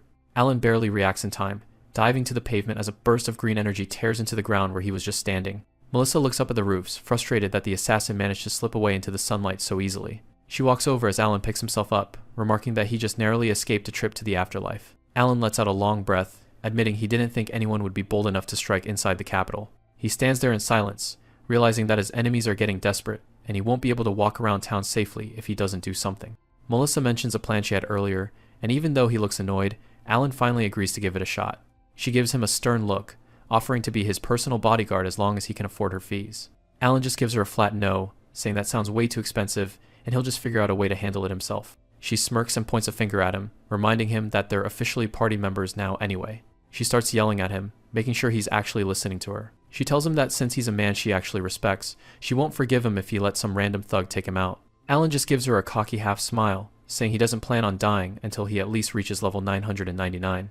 Melissa waves a casual goodbye and heads off, leaving him alone in the middle of the street. Alan thinks back to his time in the VR game ZFO, where he spent every waking hour leveling up as a lone wolf. He used to think it was better to be alone without any dead weight to slow him down, but looking at his time with Melissa, he realizes having a companion isn't so bad. He catches himself smiling, and realizes this kind of sentimentality really isn't like him. For now, he decides his top priority has to be dealing with the assassins who are hunting him. The next morning, the sun rises over the city, as Alan heads toward a massive, fortified complex. He looks up at the towering white walls, thinking about how he never thought he'd have a reason to visit this place. But with the Demon King's remnants still causing trouble, he doesn't really have a choice. He stops at the gates of the massive building, which is the official headquarters of the clan association. Flashback to one day ago, right after Alan took down the Crystal Dragon. Olivia tells him that the smartest move he can make to deal with the assassins is to join a clan. Alan thinks he has a handle on what that means, but Olivia wants to make sure he gets the full picture. He doesn't quite see how joining a group is going to help him stay in one piece. She explains it using nature as an example. It's way harder for a predator to pick off an animal when it's part of a herd.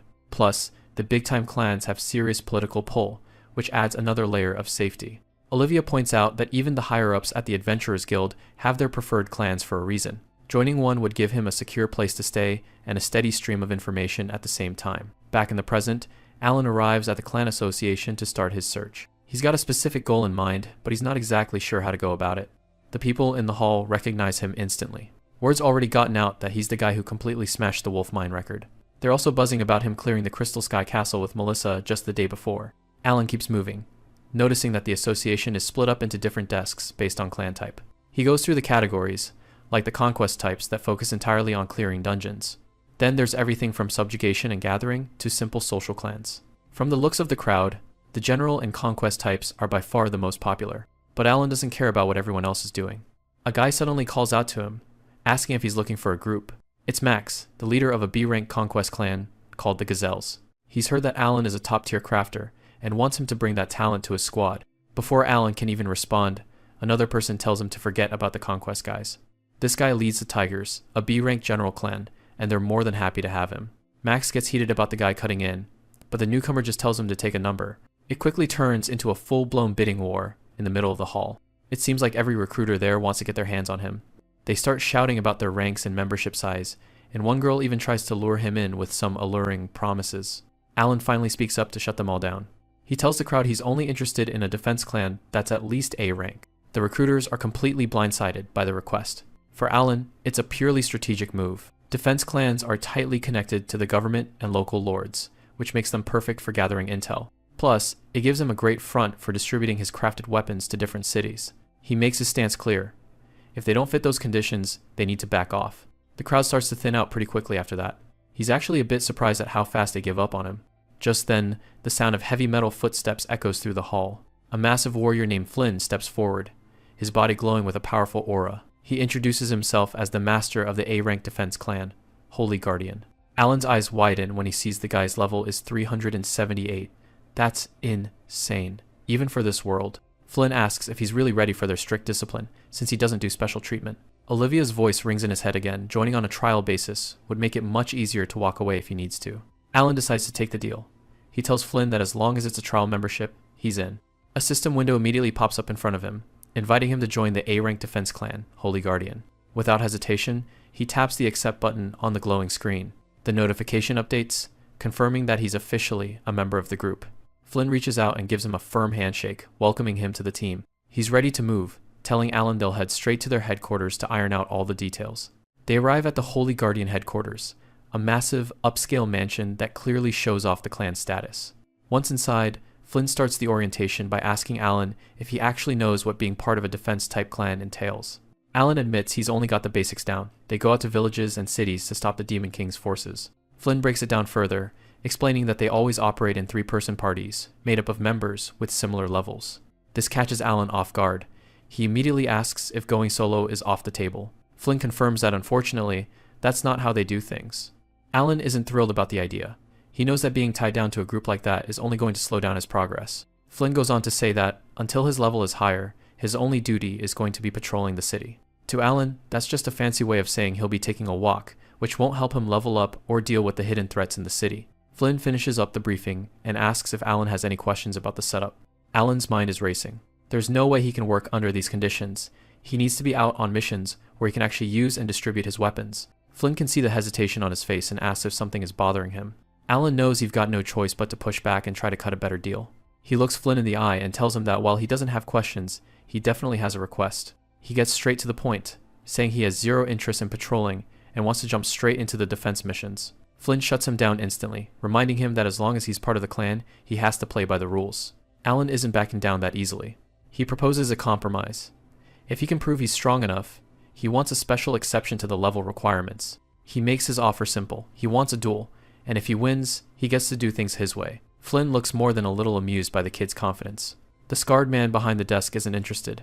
He tells Alan he can't accept his request. He simply doesn't see what's in it for him. The Holy Guardian captain suggests Alan try out some normal activities for a week and then come back to talk if he's still interested. Alan looks down, agreeing to the trial membership, but he's ready to walk if it's a bad fit. A knock at the door gets the captain's attention. He tells Alan that his new teammates have finally arrived. The door swings open, and two young adventurers walk in. The captain introduces Naoki and Hina, noting that they're both Lancers. Naoki, a level 55 Lancer, gives a confident smirk as he greets the newbie. Hina, at level 40, introduces herself with a friendly smile. Alan is skeptical. He knows party members usually have closer levels, even in a high-ranked clan like this one. Naoki isn't impressed. He complains to the captain that Alan looks weak and his level is way too low. Hina scolds him for being rude and pulls him back. The captain just grins, mentioning that Alan is actually pretty famous on the streets. Naoki is stunned.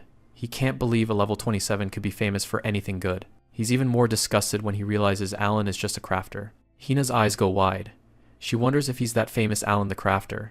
Alan just stares back, wondering which version of himself she's heard about. Hina mentions he cleared the Crystal Sky Castle yesterday with Melissa. The captain admits that's a pretty impressive feat.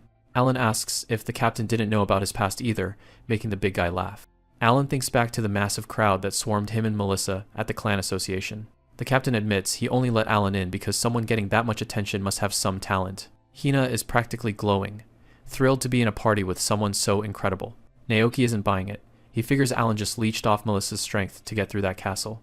Alan remembers Melissa bragging about being a rising star. To settle things, the captain tells them to head out for a hunt so they can see each other's skills in action. Hina and Naoki are both hyped and ready to go. Naoki gives Alan a shove, telling him this is his last chance to admit he's weak. Alan finds the guy's constant posturing more annoying than anything else. He decides to just play along, telling Naoki he really was just a leech, and Melissa did the heavy lifting. Naoki slaps him on the back, telling the newbie to just count on his senior. The three of them head out of the office together. The captain watches them go, thinking Alan is a pretty bad liar. He knows that an adventurer who makes the impossible happen isn't just a parasite. They arrive at the Forest of Trents, a level 35 zone. Naoki asks Alan if he knows anything about the place. Alan stays quiet. He mostly avoided this area in the game because the experience points were trash. He warns them that some monsters here look exactly like trees, so they're impossible to spot without detection skills. He asks if they can use any skills to find them, or if he needs to whip up some detection items. Naoki just laughs and tells him not to underestimate them, saying the Trents aren't even a threat. A predatory eye narrows in the dark forest. Suddenly, two glowing red eyes appear right behind them. Alan tells the group to watch their left. A massive level 35 Trent towers over them, its wooden face contorted and its red eyes glowing with hunger. Naoki and Hina are caught off guard as the monster prepares to strike. Naoki shouts for Hina to move, and they both jump into position to take the beast down. The two lancers leap into the air with perfect timing. They strike as one, their spears biting deep into the creature's bark. It's a coordinated display of skill, their weapons leaving bright trails of energy in the air. Alan stands back and watches, analyzing their movements to see how typical adventurers fight. Naoki looks over his shoulder with a cocky grin, clearly expecting to be praised. When Alan just says it's not bad, Naoki nearly blows a fuse, insisting that their teamwork was top tier. But they don't have time to argue, as another Trent bursts through the trees. Suddenly, the forest is crawling with them, and the group finds themselves completely surrounded. Naoki steps back and tells the newbie to show them what he's got, promising to save him if he messes up. Alan just smiles, finding the offer of protection pretty amusing. He reaches into his inventory and pulls out a massive, glowing minigun that crackles with magical energy. His teammates can only stare in horror, wondering what kind of weapon could possibly look like that. Alan thinks about being precise with a thermal scope, but decides that just flattening everything is much more efficient. He pulls the trigger, and the forest erupts with the roar of heavy gunfire. A storm of bullets shreds the monsters, leaving nothing but wood chips and smoke. Naoki is left speechless, while Hina can barely believe the raw power she just witnessed. When the smoke clears, a scorched crater is the only thing left where the monsters once stood. Alan looks back at them with a smug smirk, telling his senior that he handled things just fine. Naoki is sweating and shell-shocked, his ego completely crushed. Hina is full of praise, while Naoki desperately tries to play it cool by calling the slaughter a decent job. As they start to leave, a voice from the shadows whispers that he's finally found his target. A mysterious man steps out of the trees, a dark, oppressive aura radiating from his body. With a malicious grin and glowing red eyes, the unknown stalker greets Alan like an old rival. Alan looks totally blank as some guy with a ponytail starts getting in his face. He has no idea who this dude even is. The guy, Lucas, looks like he's about to pop a vein. He can't believe Alan's actually forgotten about the great Lucas. Naoki and Hino watch from the side as Lucas keeps screaming about Alan breaking some clear record. The guy is definitely taking it personally. Lucas throws up a status window to show off his level. He's managed to hit 73. He's clearly looking for a reaction. Alan remembers running into him back at the wolf mine. Last time they met, Lucas was only level 65. Lucas is all smug, thinking he's finally got the upper hand now that he's leveled up quite a bit. Alan just turns around and starts walking away. It's been a week, and he's not really interested in a status update. That just pisses Lucas off even more. He screams Alan's name, refusing to be ignored. Alan stops and looks back, pointing out that this isn't a dungeon. There's no clear time to compete over out here. Lucas doesn't care about technicalities. He draws his sword and demands a one-on-one duel right then and there. Naoki and Hina jump in, calling him out for being a bully. A level 73 challenging someone with a lower level is just dirty. Lucas flares up a red aura, glaring with glowing eyes. He tells the peanut gallery to shut their mouths, and it's enough to make the two of them flinch. Alan sighs and pulls out a handgun. He warns Lucas that a duel actually gives the crafter too much of an advantage. Lucas just scoffs at the weapon. He thinks he's already figured out the secret behind Alan's guns and isn't impressed. He keeps laughing, sticking his tongue out like a total weirdo. He tells Alan he'd better craft a real sword if he wants to win. A shot rings out, the muzzle flash lighting up the forest. Lucas screams as the bullet grazes his ear, sending a spray of blood into the air. Alan doesn't even blink. He tells him that his information is officially out of date. Lucas hits the dirt, clutching the side of his head in shock. Alan stands there, pointing out it's just a scratch. Lucas isn't sticking around for a second shot. He scrambles to his feet and runs off, shouting a classic "Remember this" over his shoulder. Naoki is floored. He can't believe Alan just casually brushed off a level 73 like he was nothing. Hina is staring at Alan with literal heart eyes. Naoki sees it and looks like his soul is leaving his body. As they keep moving through the forest, Alan mentions their next target, the Treant King, in the deepest part. Hina is still blushing, totally impressed. She used to think crafters were weak, but Alan is proving they're monsters depending on how they're used. Alan agrees, saying the job has its quirks, but it's perfect for him. Naoki just watches the two of them walk ahead, feeling left out. Naoki grits his teeth, worried that this new guy is going to steal Hina right from under him. Hina starts fidgeting, getting all shy. She asks Alan if he's got a girlfriend or anything. Naoki's had enough. He jumps between them, shouting for them to hold on. He slams his spear into the ground and tells Hina she needs to go keep watch on their surroundings. Then he points right in Alan's face, demanding they have an immediate strategy meeting. Alan doesn't think they really need one. Naoki drags him away anyway, leaving Hina sitting there looking completely confused. Once they're far enough away that she can't hear, Naoki stops. Alan asks what the big idea is. Naoki's expression goes dead serious. He admits the whole meeting thing was just an excuse to get him alone. He stares Alan down, saying there's something he absolutely has to tell him. Then he drops into a full dogeza, begging Alan to keep his hands off Hina. He explains that they're childhood friends, but his feelings go way beyond that. He's bright red now, basically yelling his confession into the dirt. Alan just looks at him like he's a massive pain. He's got zero interest in romance and just wants to avoid the drama. He tells Naoki to relax and offers to actually help him out with his crush. Alan gestures toward the path ahead. Since they've got a boss fight coming up, he suggests they put on a little show for Hina. His plan is to go in and fight the boss alone at first. Naoki realizes the flaw in that immediately. With Alan's insane attack power, he probably won't even get a turn to look cool. Alan explains his plan. He can actually tune down his weapon's firepower. He's going to fake a struggle so Naoki can swoop in and look like the hero. He knows the Treant King's biggest weakness is its mobility. If they just keep moving, it should be an easy solo win. Naoki is so touched he basically tackles Alan in a hug. Alan's not really a hugger and tells him to knock it off. The group heads deeper into the woods, ready to take on the boss. Hina stays a few paces back as they approach the clearing. The Treant King towers over them. It's a level 35 boss-class monster, with 3 glowing red eyes and a massive, craggy beard. Naoki's jaw drops at the sheer size of the thing. It's way bigger than he expected. Alan tells the other two to stay back. He says they don't need a complicated plan for this. Naoki is sweating bullets, hoping Alan's struggle act actually works out. Alan summons a new weapon with a flash of blue light. This time, it's a sleek assault rifle. He thinks to himself that even with the power turned way down, his stats might still make this too easy. He's got to be careful not to kill it by accident. Hina is all sparkles, totally impressed by another new gun. Even Naoki is surprised by how many types of weapons Alan has in his pocket. Alan explains it's an assault rifle. It doesn't have the insane firepower of a Gatling gun, but it's much easier to handle. He starts firing. The muzzle flashes, lighting up the dim forest as he aims for the Treant's trunk. The bullets pepper the boss, but because Alan messed with the settings, they barely leave a scratch. Then he starts his big performance. He yells that his settings are messed up and he's about to be defeated. Naoki looks at him like, wow, he's really committed to the bit. Right on cue, Naoki rushes in. He shouts for the newbie to back off and leave the rest to him. He shoots a quick look back at Hina, trying to look as cool and reassuring as possible. He leaps into action, dodging a massive wooden limb as it slams into the forest floor. Naoki gets some serious air, and drives his spear right into the center of the Treant King. Hina is totally bought in, amazed by how reliable Naoki is being. Alan just watches with a bored face. He figures it might take Naoki a while to chip away the health, but he should be fine. Naoki gets cocky, mocking the boss and asking if it's just a giant piece of kindling. Suddenly, a branch catches him off guard. Before he can react, it's already on top of him. The Treant King slams him straight into the dirt with a heavy thud. Alan's deadpan expression says it all. He can't believe the guy actually managed to blow it. Naoki is left face down in a crater, surrounded by giant roots. The hero moment didn't exactly go as planned. Alan aims a high-tech launcher as blue energy crackles around it. He's looking pretty indifferent about the target. He pulls the trigger, and a massive explosion lights up the entire forest. The smoke clears, and Naoki is on the ground, coughing his lungs out. In front of him sits a massive green loot gem. The guy walks up and grabs the gem, while a level up notification pops up. He just hit level 28. Hina is completely stunned, realizing he just one-shotted the Treant King. She rushes over and grabs his arm, demanding to know how he pulled that off. Naoki finally drags himself up, but instead of saying thanks, he's acting like a sore loser. He claims he had it all under control. Hina isn't having it, and immediately starts scolding him for being so rude to someone who just saved them. Being roasted by the girl you like is a special kind of pain, and Naoki looks like he wants the ground to swallow him whole. She turns back to apologize, asking if he thinks he might have gone a bit overboard.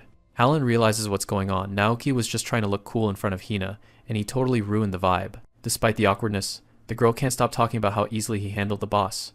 Alan looks at the pouting Naoki and realizes he needs to throw the guy a bone. He looks her in the eye and tells her that he only dealt the final blow. He claims that Naoki had already cornered the beast, making the victory actually his. The Mohawk guy's mood flips instantly, and he starts bragging about how he basically had it beat before his friend interfered. Hina is even more impressed, but not by the sore loser she's moved, by how humble Alan is being. She's practically got hard eyes now, asking him to go out for a meal once they get back to town. Naoki's soul officially leaves his body as he watches his crush fall for the guy he's jealous of. Later, the group heads to the Holy Guardian clan headquarters to report in. The captain greets them with a smile, curious to hear how the mission went. Hina does all the talking, gushing about how Alan took down the boss and even chased off a level 73 swordsman. He mentions that the swordsman tried to pick a fight with him at the wolf mine a week ago. The captain recognizes the description immediately. The guy's name was Lucas. Turns out, Lucas has a history of causing trouble for their clan members in the past. The captain tells them that if he ever bothers them again, just drop the clan's name to keep him in line. Alan realizes just how much deterrent power a top-tier clan's name carries. The captain is just glad everyone made it back in one piece. Hina suggests the four of them go out for a welcome party for their new member. Unfortunately, the blonde leader is stuck with a mountain of paperwork and has to pass. The girl immediately pivots, saying it'll just be a date for her and Alan then. Naoki's heart shatters again.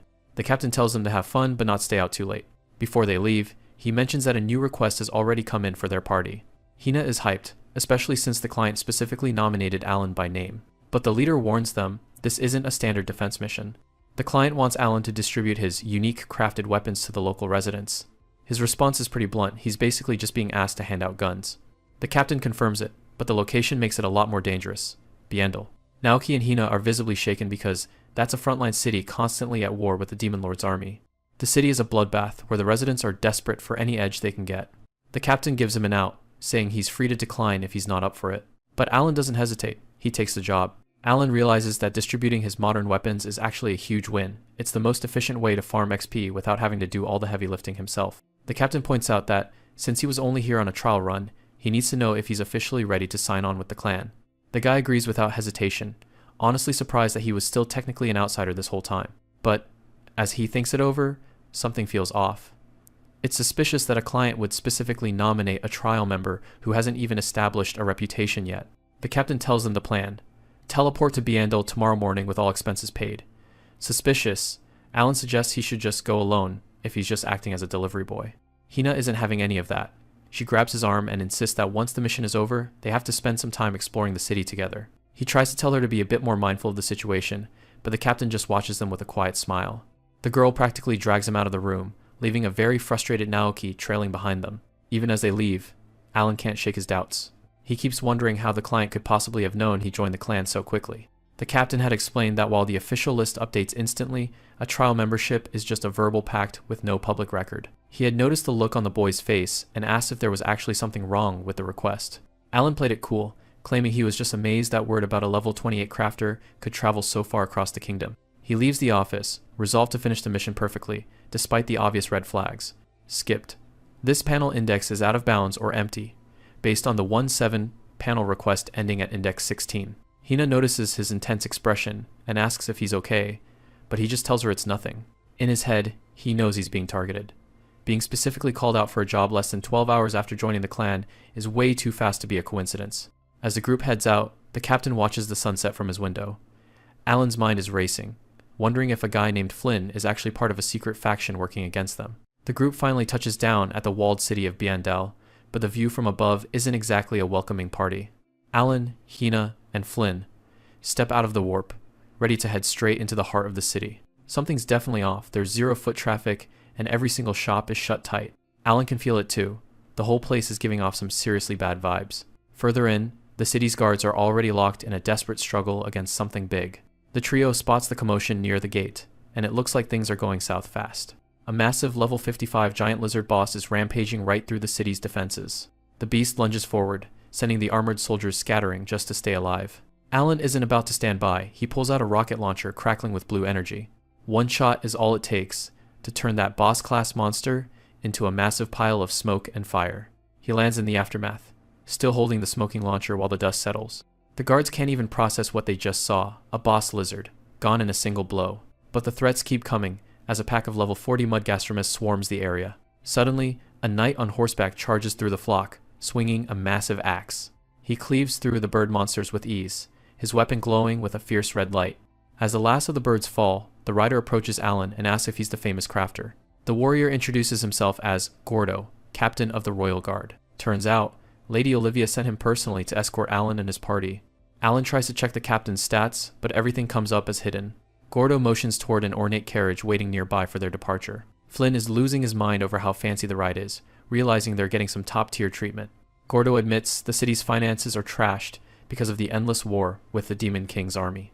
Olivia is betting big that Alan's advanced weapons can finally break the stalemate. Alan just takes it in, realizing he's carrying the weight of a whole kingdom's hopes. He heads toward the carriage, resolved to meet those massive expectations. But he's also wary of the Demon King Preservation faction that's been stalking him from the shadows. Meanwhile, over at the Adventurers Guild headquarters, a high-level meeting is already underway. Zaynid, a guild executive, reviews the reports of Alan wiping out 5 assassins in the wasteland. He looks stern, clearly concerned about the sudden rise of this mysterious crafter. The idea of these guns being the only weapons of their kind makes Alan a wild card they can't ignore. Thinking about Alan's recent feats, Zaynid worries the kid is going to become a massive obstacle for their plans. Just then, the door creaks open as a flamboyant figure steps into the room. It's Mr. Hiroshi, a level 175 crafter, arriving with a young apprentice. Zaynid is disappointed because he was expecting the legendary blacksmith Benjamin, not some kid. The girl introduces herself as Annette, Benjamin's daughter, and a level 13 blacksmith. She's not shy about it either, claiming her technical knowledge is every bit as good as her father's. Since Benjamin vouched for her, Zaynid decides to let it slide and get to work. They take their seats to start the analysis on the piece of tech Alan left behind. Zaynid places one of the crafted rifles on the table, asking them to tear down its structure. Hiroshi and Annette are fascinated by the strange shape, noting it looks way different than the footage. Hiroshi picks up the assault rifle, and its stats pop up a powerful weapon with an automatic reload system. He figures out the trigger mechanism is like a crossbow and suggests they take it for a test drive. Hiroshi lets loose with the rifle, and the sheer rate of fire is unlike anything they've ever seen in this world. He's practically giggling as he watches the destruction, completely floored by how fast the thing can spit out lead. Annette is just as stunned, doing the math on the raw attack power and wondering what kind of monster could have built this. Hiroshi admits that even with his top tier level, he wouldn't know where to start in making something so advanced. Zaynid drops the bombshell. The crafter behind it was only level 15 when he put this together. The two experts can't believe their ears, thinking there's no way a beginner could pull off such a feat. But Zaynid is dead serious. And that's exactly why he's bringing in the big guns to crack the code. He orders them to strip the weapon down and figure out the blueprints, even if their version isn't quite as polished. Since a weapon's base power is tied to the creator's level, they know a duplicate made by a master would be terrifying. Annette realizes that if a pro like Hiroshi makes a copy, it'll be 10 times more lethal than the original. Hiroshi gives a creepy grin, clearly excited by the challenge of reverse engineering such a game-changing tool. Zaynid's plan is coming together. He's going to build a whole army of crafters to mass-produce these weapons. And as for Alan, Zaynid's already decided the kid's too dangerous to leave alive once he's outlived his usefulness. We start at the Lord's Manor, in the territory of Vyandal. Inside the grand audience chamber, a group of travelers waits for an audience. Sitting on her throne, the Lord thanks them for making the long trip to see her. She introduces herself as Olivia, the ruler of this land. Alan keeps it professional, thanking her for taking the time to meet. Beside him, Hina panics and whispers for him to use more formal language. Olivia just laughs it off, not minding the casual tone. Alan gets straight to the point, asking where he should start distributing the weapons. But Olivia wants to know more about these guns first to make sure they're safe. Alan doesn't waste time and summons one right there in the hall. He holds up the rifle, simply stating that this is what they're dealing with. The guards in the room can't believe what they're seeing. One of the men steps forward to help with the demonstration. Alan takes a stance, explaining that despite the different types, they all work the same way. He pulls the trigger, and a hail of energy bullets shreds the target's armor. The man is terrified, but Alan explains he was just showing off how easy it is to aim. Olivia is impressed, especially when Alan reveals he set the weapon to deal 0 damage to humans. He shows how firing from the walls will keep their people safe from the monsters. Hina tentatively raises her hand to ask a question. She wonders why the civilians have to be involved in the fighting at all. In her mind, the professional soldiers should be enough to handle the defense. Olivia explains that the real problem is the sheer cost of keeping those mercenaries around. Since they have to stay prepared for monster attacks 24/7, the bills never stop coming. The city's finances are being drained dry just to maintain its standing army. Alan breaks it down for Hina. They're basically broke from hiring too many people. Olivia says that with these guns, they can defend the city without going bankrupt. Naoki steps in to explain what pressing issue means to the confused girl. Hina is totally enamored by how smart and capable Alan is. Even Naoki is impressed, which just makes Alan tell them both to pipe down. Alan ends the small talk, wanting to get started on crafting his next batch of 99 weapons. Olivia agrees and tells them to head over to the distribution point in the plaza. Alan hands over the rifle he summoned as a personal gift for the Lord. She accepts it, thanking him for the gesture. The long-haired man behind her, Gordeau, keeps a suspicious eye on the group. A soldier leads Alan and his friends out of the chamber toward the plaza. Left alone, Olivia pulls up the weapon's status screen to check its stats. She asks Gordeau what he thinks of the potential of such a device. She mentions that even the guild executives are starting to panic over this. Gordeau notes that the weapon's power is directly tied to the stats of the person who made it. Olivia realizes that at level 28, Alan is already incredibly dangerous. She wonders if he could actually be the vessel destined to bring down the Demon Lord. Gordeau agrees, believing there's a very strong possibility he is. Olivia smiles to herself, confident that bringing Alan into the fold was the smartest move she's made yet. Meanwhile, a massive crowd gathers in the central plaza for the weapon distribution. One of the locals holds up a launcher, looking completely unconvinced that a tube like this can actually be a weapon. Crates of these devices are lined up, and while the stats are impressive, the people are still nervous about using them. Elsewhere, the crew takes a quick break at a tavern to grab some food and refuel. Alan's multitasking is on another level, as he manages to craft items with one hand while eating pizza with the other. For him, distributing gear to the masses is just another day at the office. Hina eventually speaks up, asking Alan why he doesn't wear any accessories to boost his power. She explains that better stats for him would mean even stronger weapons for everyone else. Alan looks indifferent. He's sitting at level 28 and hasn't really bothered with min-maxing his gear. Naoki is a bit jealous, wishing he was strong enough to just ignore equipment like that. Hina gets right in Alan's face, blushing as she gushes about how his raw strength is all he needs. But Alan is actually thinking about the practical side, specifically defensive gear that can block things like poison or confusion. He knows this isn't a game if he dies. There's no loading a save file, so he needs to start taking armor seriously. The peaceful lunch ends abruptly when a soldier bursts in, making Naoki spit out his drink. The guard is in a total panic, shouting that a disaster is unfolding. He drops the bombshell. The Demon Lord's army is finally making its move. Looking out from the walls, it's a nightmare scenario. A massive horde of monsters is swarming toward the city. Alan stands on the city walls with the villagers, everyone geared up and ready for what's coming. A group of elite mercenaries watching from the side can't help but laugh, wondering why a bunch of civilians are even there. They're completely baffled by the weird-looking metal tubes the villagers are carrying. Ignoring the skeptics, Alan gives a quick demo on how to shoulder the weapon and pull the trigger. Hina and the rest of the crew are practically vibrating with excitement to start shooting, but Alan tells them to keep a steady hand. A mercenary witch just rolls her eyes, blowing a puff of smoke and wondering which pathetic clan these guys crawled out of. Hina's eyes go wide when she realizes the people watching them are from the Holy Guardian, a world-famous elite clan. The mercenaries aren't impressed, figuring that if they've been sent to a backwater village like this, they must be the clan's bottom feeders. Alan doesn't let the chatter distract him. He's a level 28 crafter with a job to do. He shifts his gaze to the horizon as the enemy finally comes into view. It's the Demon King's remnant, a massive army of monsters that look to be around level 50. The Holy Guardian captain draws his sword and shouts for everyone to prepare their ranged attacks. On the wall, the residents take their positions, gripping their tubes with white-knuckled focus. The captain gives the signal, and with a deafening roar, he orders everyone to fire. A massive volley of rockets streaks across the sky toward the approaching horde. The impact is absolute chaos, with fireballs ripping through the monster ranks and lighting up the battlefield. Hina and her partner are nearly choked by the smoke, but they're grinning at the sheer power they just unleashed. Alan watches as his experience bar hits the limit, officially reaching level 30. The captain is frozen in shock, sweat dripping down his face as he stares at the devastation. In just one instant, half of the entire enemy army has been wiped off the map. The villagers are already eager for more, so Alan tells them to hold on while he reloads. Once the weapons are ready, Alan gives the green light to give the monsters another taste of their own medicine. Another round of explosions rocks the field, and the villagers' fear has completely vanished. The watching mercenaries are speechless, unable to process the total destruction unfolding right in front of them. The captain realizes he's seeing a turning point in warfare. The power of these weapons is terrifying. Alan snaps him out of it, reporting that the stragglers who survived the blast are starting to close in. With the horde thinned out, the battlefield is a mess of smoke and scrambling monsters. The captain orders the residents to fall back, telling them the professionals will handle the cleanup. He calls for the archers to step up and finish off the remaining monsters. The mercenaries realize they won't even get a turn in the fight, acknowledging that Alan isn't just for show. A single gauntleted fist is raised into the air as the last of the enemies fall. The captain cheers at the top of his lungs, announcing that the battle is over and they've won. The village walls erupt in celebration, with everyone hailing Alan's weapons for ending the fight in a flash. Hina approaches Alan and notices he looks more annoyed than happy. He feels like he wasted a huge chance to farm more XP. She's surprised he's complaining, considering he just jumped 2 levels and hit level 30. Alan explains that with that many kills, he should have gone up 10 levels if it wasn't for the system's hard cap. Hina reminds him that to go any higher, he'll have to take the beginner trial at the royal capital. That's the rule of the world. Level 30 is the ceiling unless you pass the guild's test in the city. Looking at all the drops left behind, Alan knows another opportunity like this won't happen again soon.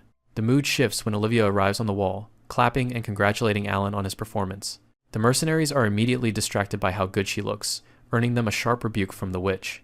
Olivia admits she wanted to see the guns in action herself, but was shocked to find out the battle was already over. Olivia points out that the gear Alan is handing out is different from what he gave her earlier. Alan explains he specialized these for area of effect damage to handle the massive horde they were facing. Looking at the townspeople, Olivia notes that, thanks to him, regular residents can now defend the village. She makes a cold business move, announcing she's terminating the contracts of every defense clan except for the Holy Guardian. The news hits the local mercenaries hard, leaving them completely stunned as their source of income vanishes. To the Holy Guardian elite, she offers a deal she'll triple their fee, but it will now serve as a payment for using Alan's weapons. While the villagers celebrate the major contract, Alan stays focused on the next steps. The discarded clan leader begs her to reconsider, saying they won't survive without the town's support. Olivia doesn't show a shred of sympathy, coldly asking what their survival has to do with the safety of the village. She continues, saying the town has sacrificed far too much just to keep these redundant defense clans on the payroll. As she moves on, the social rift becomes clear the residents have no love left for the mercenaries. Naoki scoffs, calling the fired fighters good-for-nothings who were only hired out of necessity. The townspeople join in, jeering at the mercenaries and calling them tax thieves as they tell them to get lost. Olivia gives a dismissive wave over her shoulder, completely finished with the group. As an apology, she adds that the village will at least cover their teleportation costs to get them on their way. The discarded clan leader stands there trembling with rage, seething over the humiliation. Seeing the fallout, Hina and her partner feel a bit guilty, wondering if they just put a bunch of people out of work. Olivia notices their hesitation and tells them point blank that there's no reason for them to feel bad about it. She looks around at the town, where for the first time in a long while, the residents actually look like they've found peace. She tells Alan he should be proud, as he's the one who brought smiles back to these people's faces. With a rare smile, she encourages him to keep it up and deliver that same hope to other towns fighting the Demon King. Hina and the other adventurers are re-energized, ready to keep moving forward after the successful defense. But the disgruntled clan leader is watching from the shadows, realizing that if these weapons spread, his profession is dead. Alan starts heading off, already thinking about the royal capital and the beginner trial he needs to pass. He doesn't notice the mercenary leader stalking him from behind, blaming the crafter for everything he's lost. The guy calls out to him, acting like he just wants to ask a question about the new weapon. But as soon as Alan turns his back, the man lunges forward and delivers a brutal kick. Olivia's expression shifts as she realizes something has gone horribly wrong on the wall. Alan plummets from the wall, the ground rushing up to meet him as he loses his grip on everything. The discarded clan leader watches him fall with a twisted grin, telling him to just die and stay out of his business.